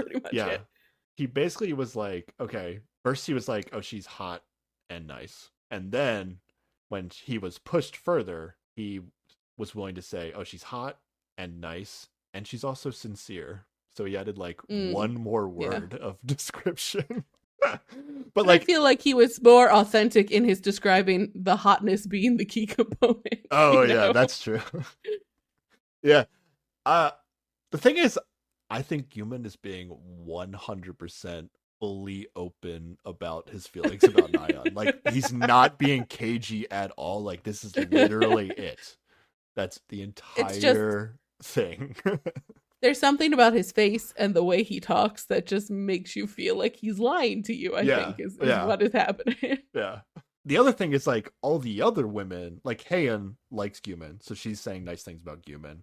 Ji-young is, like, pretending Guman's nice because she wants her to, like, stop dating Tae. Mm-hmm. Yeah. So, like, Nan definitely has, like a false perspective that Guman's this, like, super open, I don't know, for lack of a better term, really mature guy, like nice, honest guy.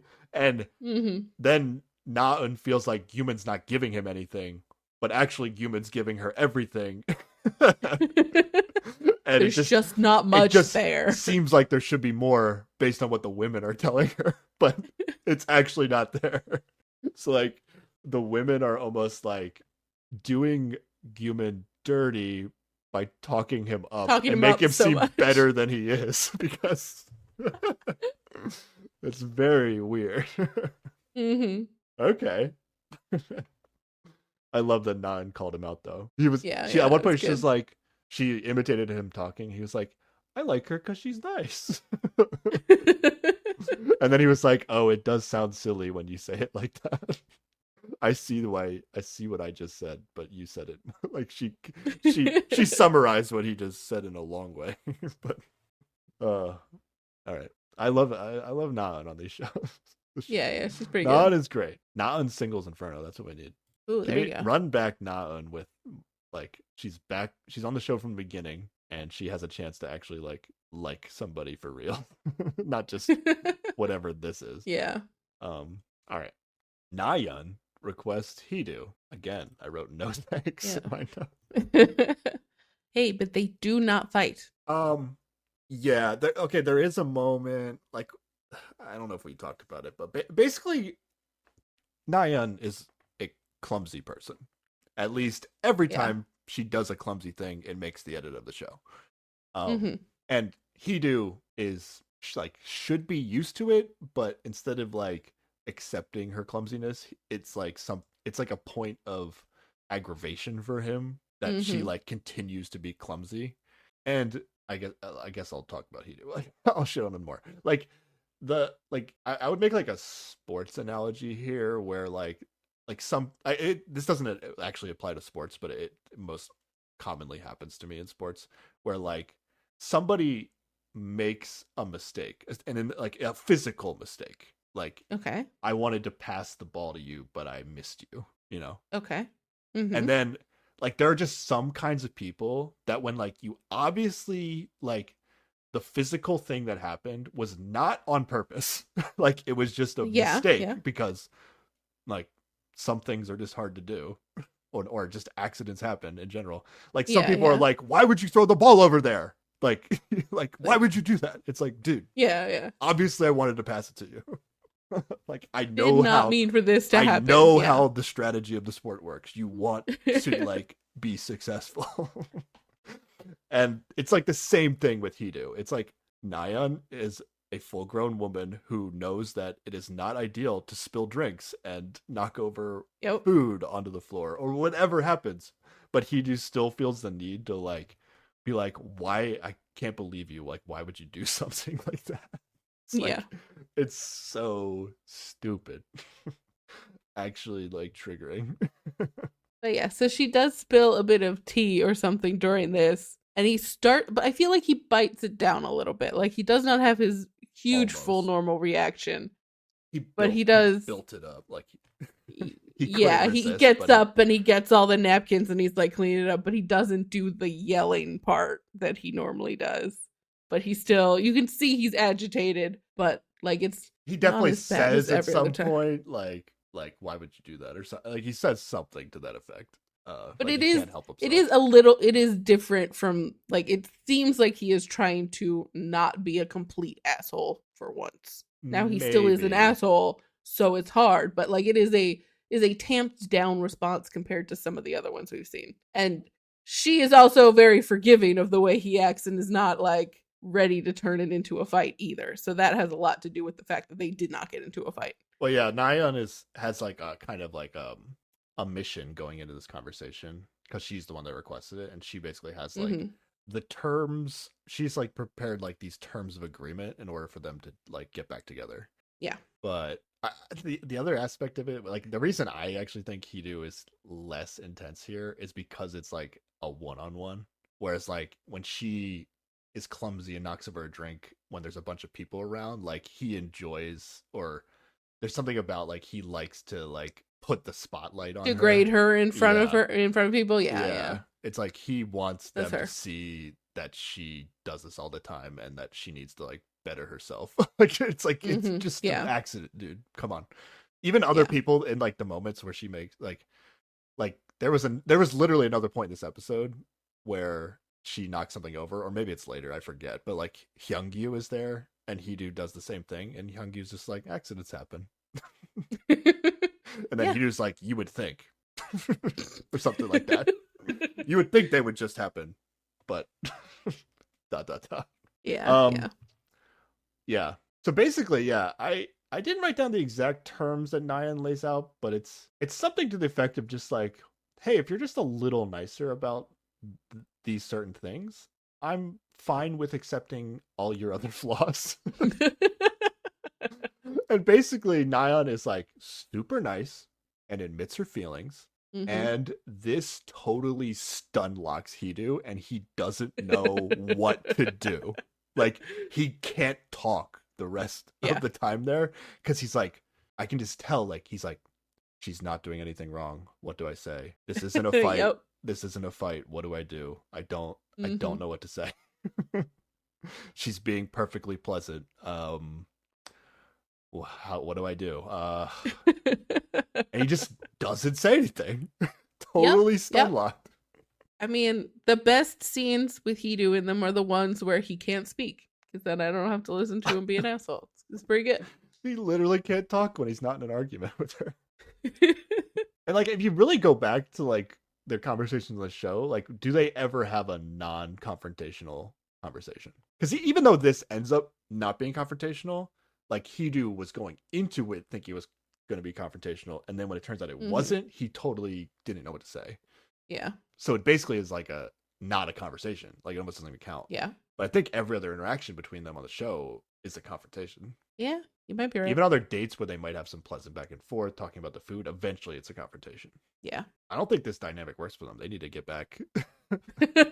It needs to work just long enough so that way she's like, okay, we're back together. And then it'll fall into fighting all the time everywhere. She's all in. What's weird about this is like, I don't know if we can really tell by the end of this episode like how Hidu feels about this. That's true. Because up until now, like, he seems the most interested in Nayeon, and they're constantly in confrontation. And I don't know if he might not like this dynamic where like she's perfectly present and he can't do anything. Like, I don't know. This might be a net negative actually in terms of Nayeon's cause here, because Hidu doesn't know how to operate in this in this situation. But all right, fascinating actually.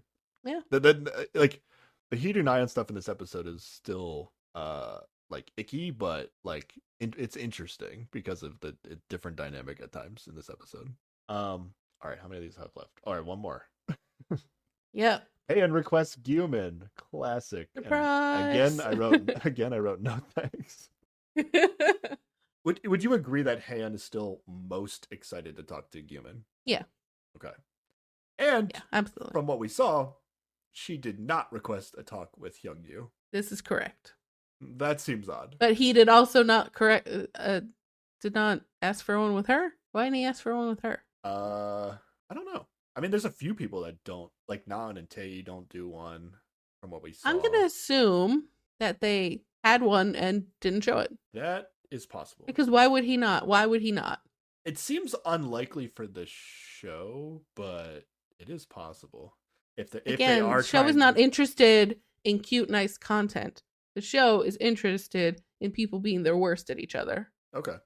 And maybe they are trying to still sell this Han Guman thing, even though I don't know. I don't know if it's gotten to the point where the show is trying to maybe get us off the scent of what's going to happen. I'm not sure, but I'm regardless still inclined to believe that Han, going into this night at least, was more on Guman than Youngyu. Yeah, that's fair. Yeah, Guman brings up the PDAs with Youngyu. He actually has a moment where he's like about to bring it up, and he's like, and then he stops himself. I shouldn't bring it up. And then she's like, no, you can say it.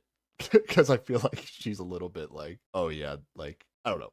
I needed him to kind of scold her for it. Like, I want to say like she feels like she deserves it. I don't know. Yeah, but, yeah. I'm not saying she does, but it almost feels like she thinks she does, and she wants to she wants to know how he felt about it. So I think she kind of encourages him to bring it up, and then he does bring it up, which then makes Haeun feel bad. But yeah, I didn't get into the specifics of what he decided to say, but he definitely was like, you shouldn't be doing that or something, right? I don't know. What did you write anything specific down? Yeah, I mean he's just like saying she probably made a really bad impression, and he said something like he bet it bugged everyone and they just didn't say it, and that feels like an insidious little shitty comment that was unnecessary. Yeah, everyone is probably an exaggeration, but I am inclined to believe that it made more people uncomfortable than just Guman and Jisoo are like the two people that I think it made uncomfortable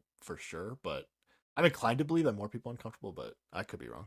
I don't know, it just feels like he's trying. He's not like saying this out of like concern for her. He's not like going, "Hey, you shouldn't do this in the future," because oh yeah, you know, like he's just trying to make her feel bad about it. And yeah, that's what I don't like about it. Again, I couldn't tell if he would have let it go if Haeun didn't give him like a second opportunity to say it. But like the high road definitely is just be like, I'm not gonna bring this up because I'm not planning on having a relationship with you in the future, and so it doesn't matter to me. Yeah, like that's definitely the high road here. And he had a moment where he was trying to take that route, and then once he was given the invite to say then he's like, fine, I'm gonna make you feel like shit right now. And then he like decided to go all in with it. Like he wasn't subtle at all. Which Guman usually is more subtle. Like usually if somebody like with the Nayeon thing, he was like, yeah, maybe you shouldn't have done it, but it's not a big deal. Yeah. And this is more than the Nayeon thing, I think, but he could have had a similar way of delivering his opinion on it, but he definitely just once he opened the floodgates, he just let it all. He just made her feel bad. Yeah. Here's some more bullshit this man says. Okay. He says, if you have feelings for me, you shouldn't have acted like that. Don't expect me to understand and accept that. I'm like, okay, calm down, dude. Like, you're not interested in her. Why are you getting all uppity about this? Like, it's not like if you have feelings for me, you shouldn't be leading that other guy on. It's like, you have feelings for me, you should have respected me more, or some bullshit, and I don't like it. I actually agree with the logic, but I don't agree with like having to say it. You know what I mean? Like elaborate. her logic of her behavior is totally backwards to me. Okay. But again, if he doesn't care about her, he should not be saying he should just let it go and not say it. But I actually agree with what Guman's saying. Like it would be better if he like said it in a confessional and he didn't actually say it to her or something like that. But I actually do like basically what he just said is what I was like trying to say earlier in the podcast. But so I agree with the logic sentiment, but not it's not shit that should have come out of his mouth. Yeah, you don't actually do it unless you want to make somebody feel bad, which maybe he does. So yeah, he totally does. Because so then she apologizes, and he's like, "You don't need to apologize. We're not together." And then he says, "That only helped me make up my mind. like there was some fucking chance that he was gonna pick her, and now he's blaming her, and so forever she will now just be like, oh no, it was my fault we didn't get back together because I touched that boy's hand. So fuck Guman. Like, this is some insidious bullshit he's doing to her right now. I don't like it. Okay. I missed that part, but yeah, that would be the meaning behind that. Such an asshole. At least he's not drunk, though. I have nothing to say to that. I just like that we're getting, like, at least from, like, a reality TV show perspective, like, I like that, like, okay, this is Guman. I'm watching Guman. This is what Guman will do to somebody who treats them the way Heian is treating him. But Heian is like, I don't like that I don't know what the real Heian is. I just know, like, the logic of her actions are not consistent. But I don't know how much, like, she's aware of it, or I assume she's just not aware of it. But I'm more like frustrated with Heian as a character. But like, I totally agree with you. Like, Guman, yeah, he's just making her feel bad here for sure. Yeah, I want to be clear. They're both undateable. Like, would not date either of them. Like, it's a hot mess. Staying away from that. But I feel like he is more frequently, purposefully trying to make her feel bad than the other way around. Yeah. I guess as a character on the show, I guess is where I'm saying I respect Humans better, but okay. But yeah, for sure. They both suck. I can definitely agree that they both suck. Yeah.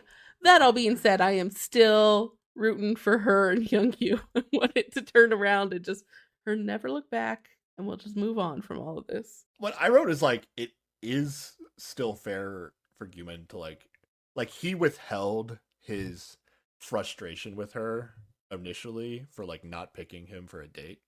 But that doesn't mean, like, he wasn't annoyed by it. And, like, this could be kind of the backlash finally coming back from that. So, like, to me, it's, like, a little bit fair that he's annoyed with her and might, like, want to get back at her.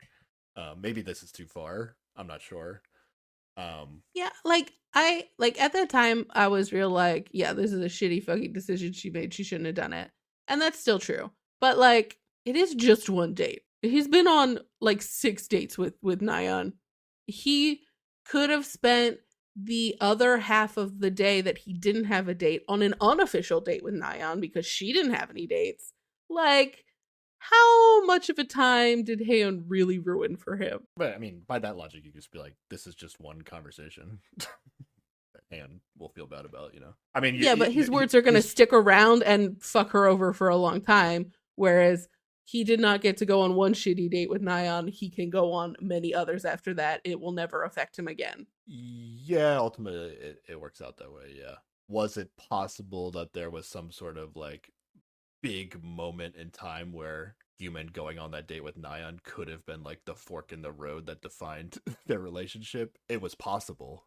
I don't think it was, but potentially, like, Heian could have, and maybe from Guman's perspective, like, he could feel that Heian might have taken that away from him. But it's not like instead of going on a date with him, she went on a date with Hedo or something. You know, like it's just a delayed date, basically. You know, like, you'll just have that date later. Yeah, I get you.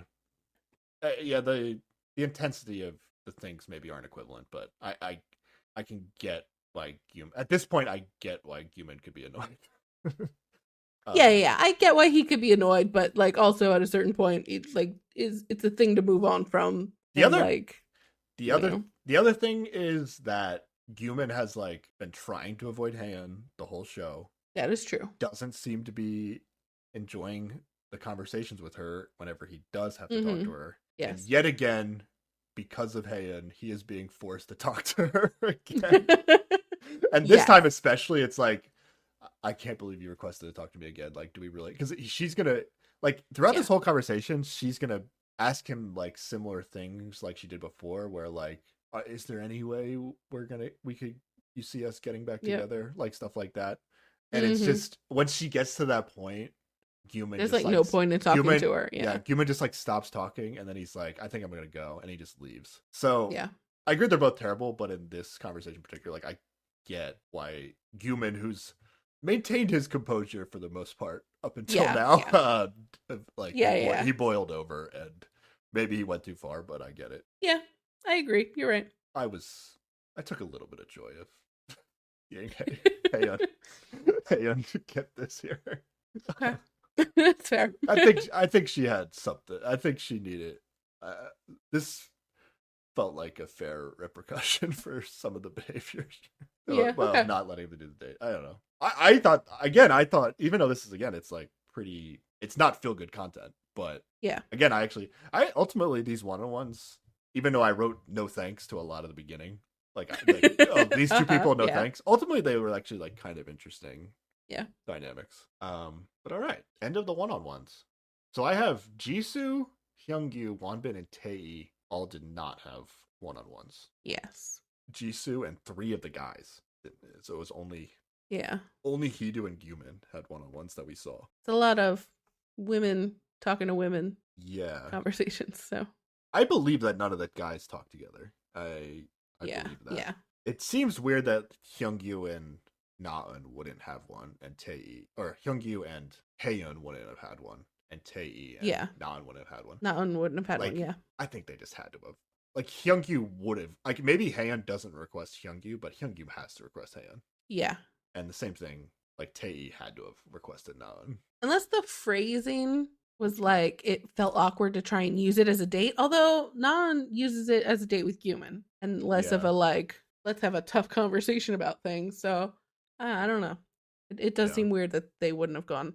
I'm inclined to believe that those two got it out because they were just good, solid conversations. Pleasant, yeah. This show is not about that. I buy what you're selling, Sarah, on that. All right. Back at the house. We're almost done. Are we? Oh, okay. We're almost to the final texting. Here we go. Back at the house. Yeah. Haeyeon is alone in her room, and she is like freaking out about. Is it about Gyumin? Like, is it about... She keeps saying, I shouldn't have done that. And I'm like, is it she shouldn't have talked to Gyumin or she shouldn't have been touching Hyungyu? Yeah, exactly. I'm not sure if she's saying I shouldn't have had a conversation with Gyumin or I shouldn't have had the PDAs with Hyungyu. I'm inclined to believe that she's talking about the stuff with Hyungyu. Yeah, same. So, again, like, even at the end of this episode, like, I think... her number one most important relationship in the house is still with Gyumin. Yeah. At this point in time, I agree. She's regretting her own actions that she did when she was drunk, basically. Mm-hmm. Yeah.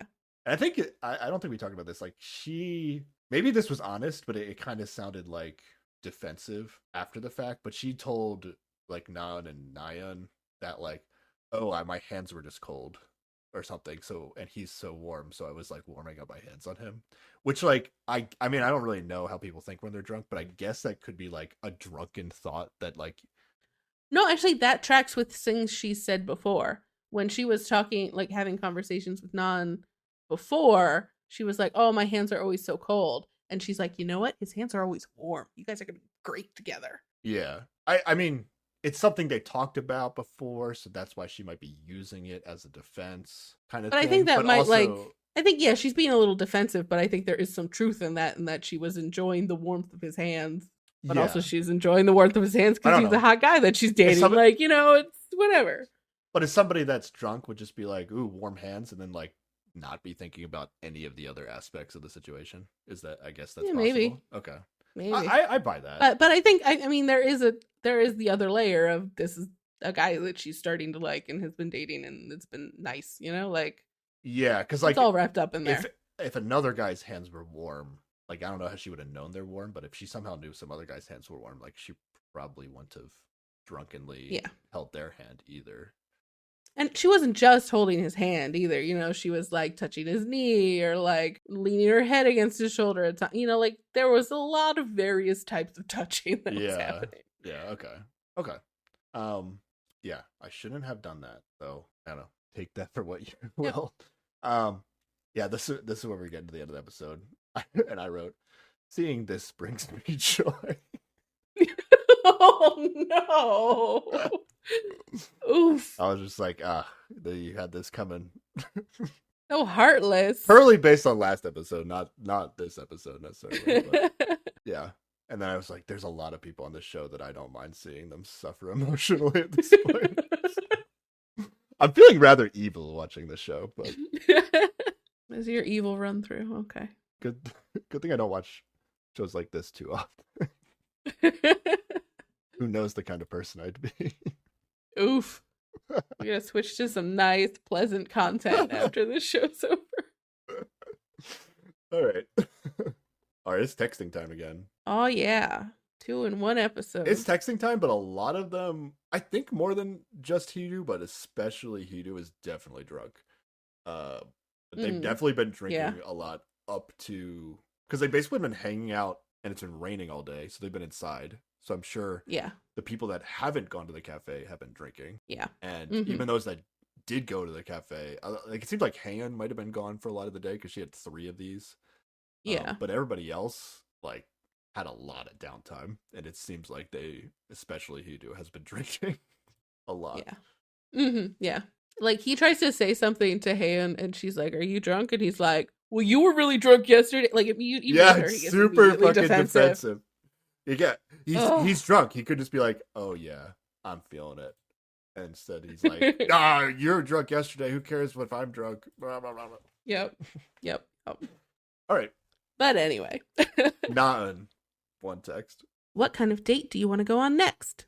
This is from Tae. And she didn't expect to get a text from him. Ooh, maybe this will finally convince her he has the feels. Yeah, maybe the 20th time in a row that he texts. This might be an indication that they didn't go to the cafe. It feels like if they went to the cafe. Because she's surprised? Yeah. I don't know. Well, maybe. Yeah, that's weird. I don't know. Naan's weird about Tae. It gives me weird vibes in terms of Our Tae gets. Then she gets a second text. Oh, I actually wanted. We find out about it later, but yeah. I group them together because it's easier. All right, go ahead. Thank you for breakfast. If you want to have breakfast again tomorrow, come to the living room. That's from Guman. Guman, yeah, love that. Brings me joy that Guman is not texting Naya. I'm not like rooting for Guman, but I'm rooting for him to. I'm rooting for him to not be interested in Naya. I don't know that she even notices or cares anymore. Yeah, I don't think she cares anymore, but I don't know. Make it so she can only be with Hidu. That's her only option. No, there's always the option of leaving the show alone. Well, be your own person. It's fine. Ideally, like Nayeon is stuck picking Hidu, and then Hidu like picks somebody else, and then nobody matches up. Yeah, but probably won't happen that way. Yeah, so Guman's gotten to the point where he's willing to switch. Like he sees he's running into a brick wall at this point. Might as well try something else. Yeah. All right. Tae gets one text. Do you want to go grocery shopping? It's from Naan. Is this the Naan classic date? Because this is what she said to Guman too. It's like she watched a different dating show and went, "Ooh, grocery shopping could be a date." Yeah, that's the heart signal strategy. Yeah. Like the unofficial date strategy is let's go grocery shopping together.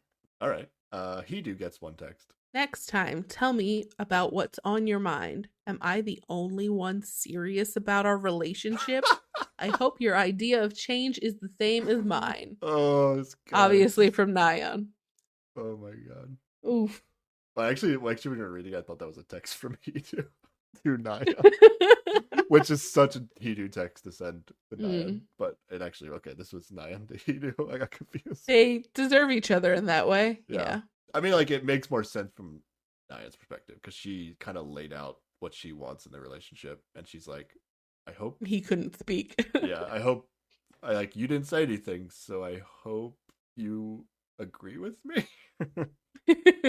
Yeah. And then the other reason Hidu might be stun-locked is, although I feel like he would have argued if he felt this way, but like it feels like he should it felt like he was suggesting, oh, I think our relationship needs some serious changes if we're going to continue, meaning Nayeon, you're going to have to make some serious changes if you want to continue. Yeah. But then Nayeon's interpretation of that was, oh, Guman is willing to change. I love this. So she was like, hey, Hidu, this is how you need to change for our relationship to continue.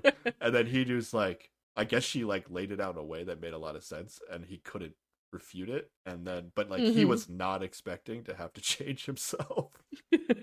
That's what I really believe. Well, spoiler alert, I don't think he will change.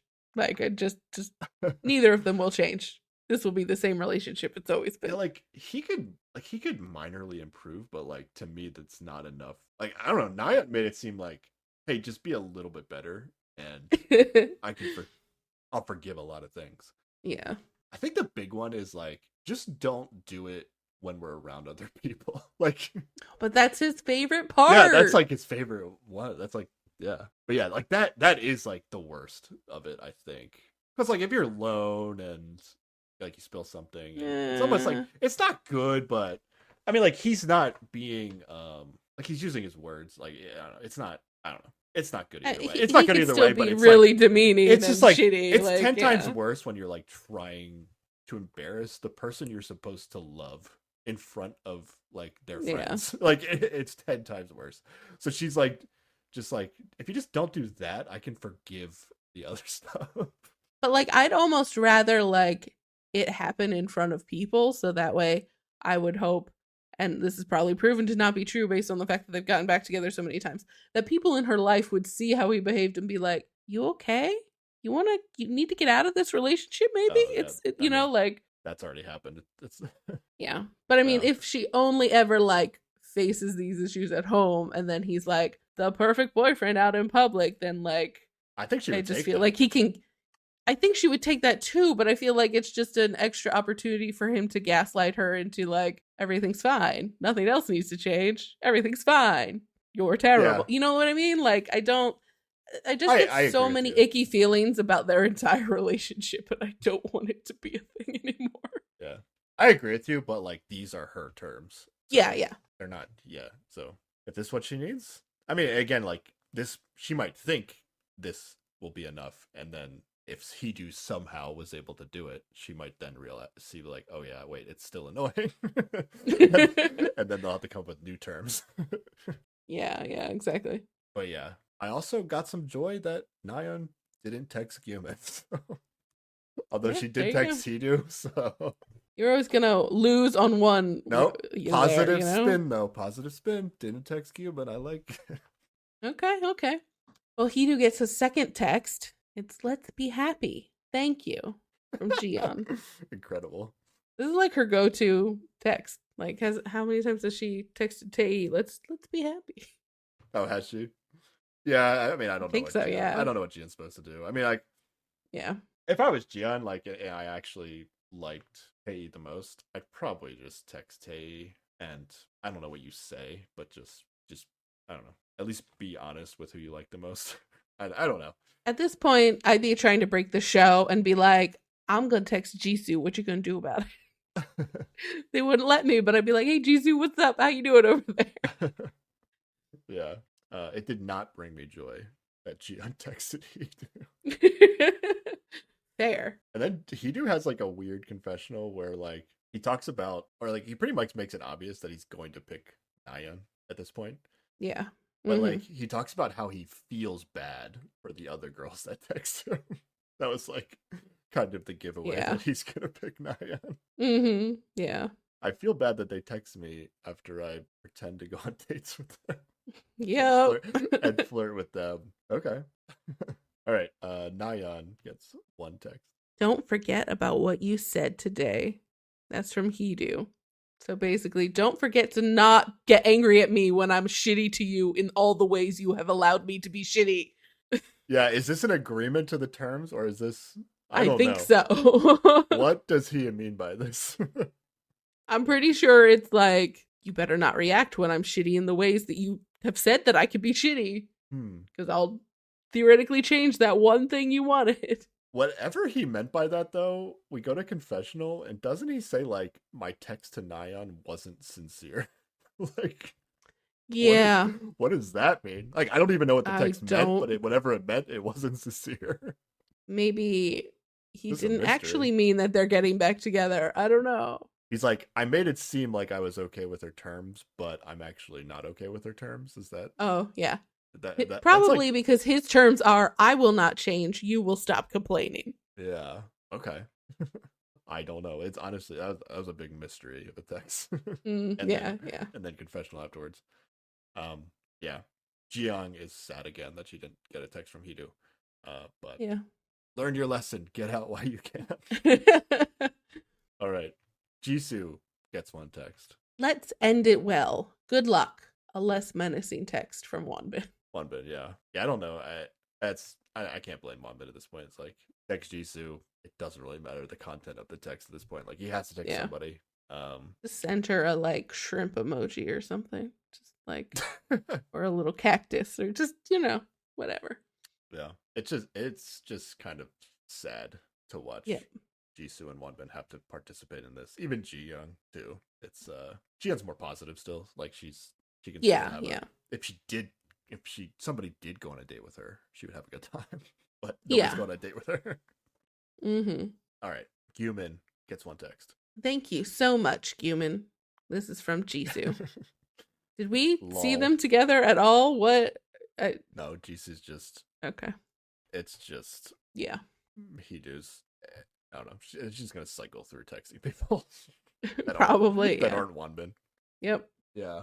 Whatever happened to the Jisoo Tae dynamic? I feel like she could be sending him like funny texts. Yeah. And they would be at least enjoyable to watch, maybe. But yeah, they went to like the grocery store that one time and they were like singing in the streets and it seemed like there could potentially be something there, but neither of them went for it. Oh yeah, wait. After he texts, Gyumin reads this text. Thank you so much, Gyumin. And then he like Jisoo's sitting right next to him and he just looks over her and just like gently like smacks her in the back of the head. Like, oh, you sending me a text right now. Like he knows.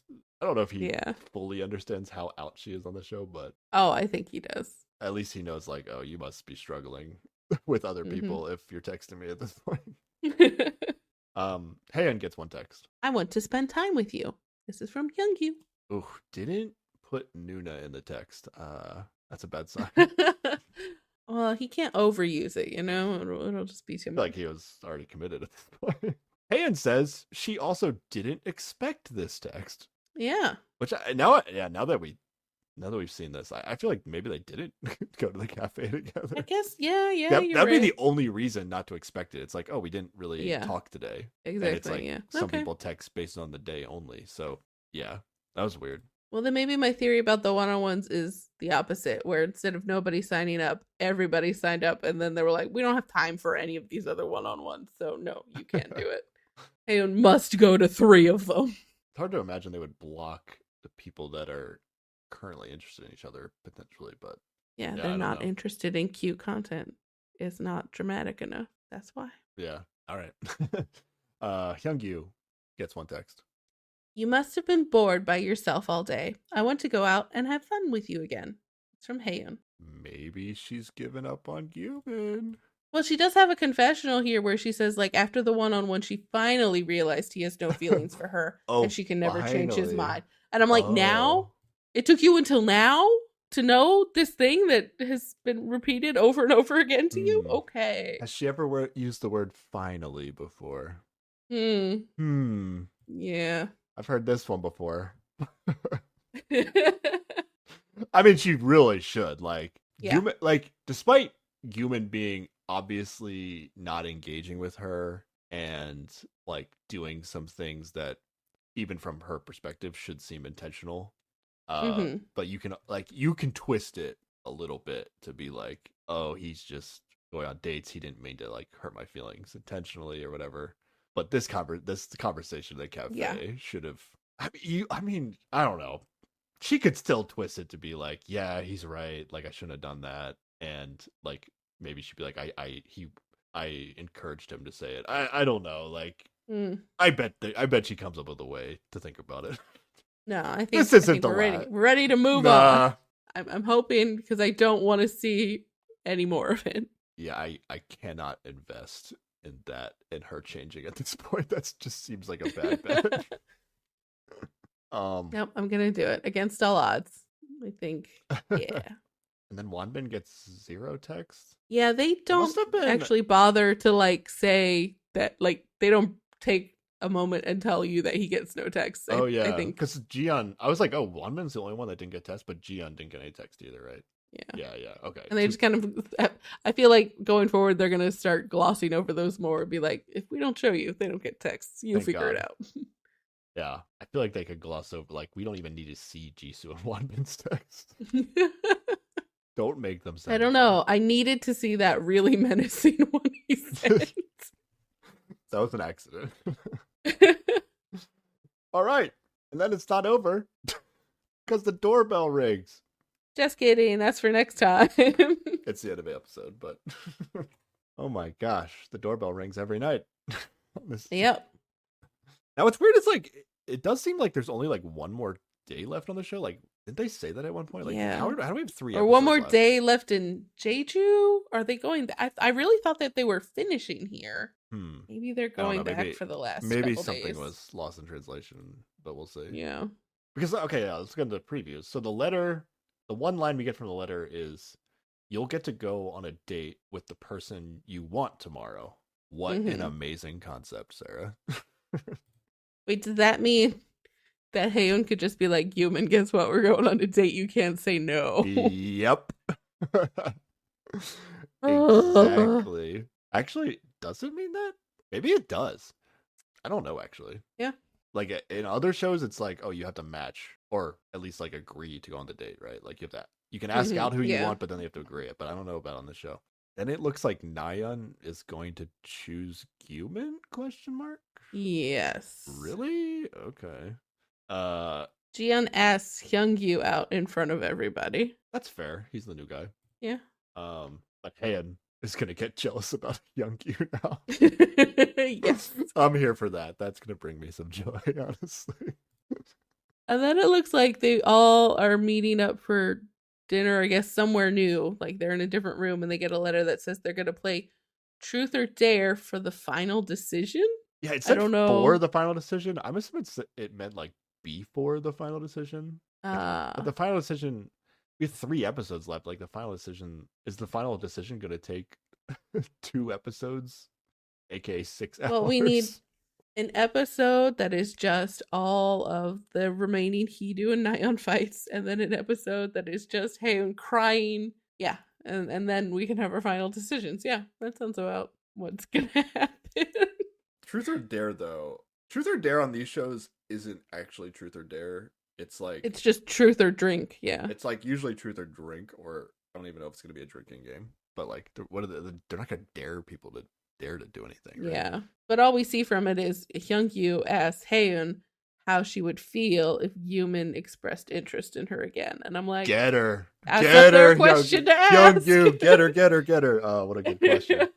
So yeah, that's what we have to look forward to. Okay, yeah. That actually is. I'm a little hyped to hear what Haeun says to that question, I'll be honest. I'm surprised that he was like bold enough to ask that question.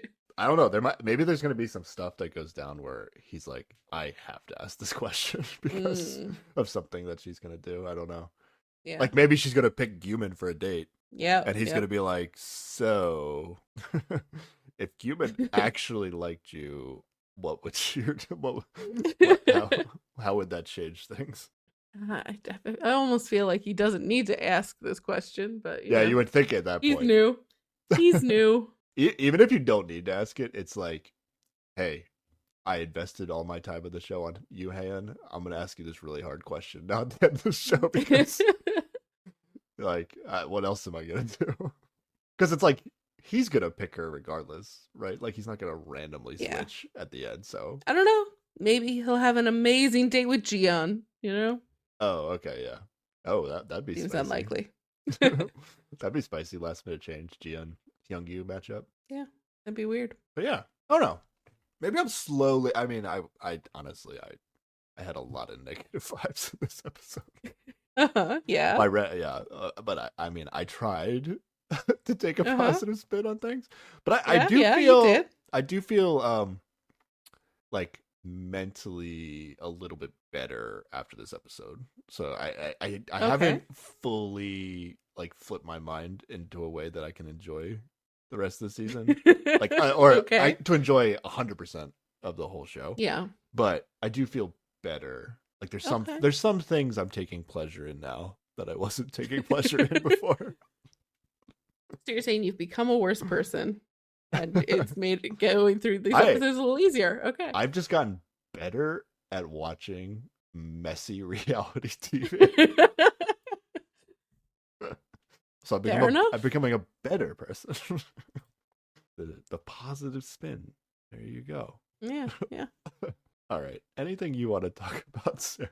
No, I think we covered it all. Did I say anything like really bad? I think I said stuff bad, but tried to, No, I think you're fine. Okay, yeah. Okay. I don't know. I feel, at some point you just start feeling bad about shitting on people, but. Hey, you left that part in last episode where I said that there was no way you two was good at sex, so whatever. That was the funniest thing that was said in the entire episode. I could not edit it out. Yeah, even though I asked you to, and you left that part in too. For people, I think that's at like the 1 hour 55 minute mark of the last episode.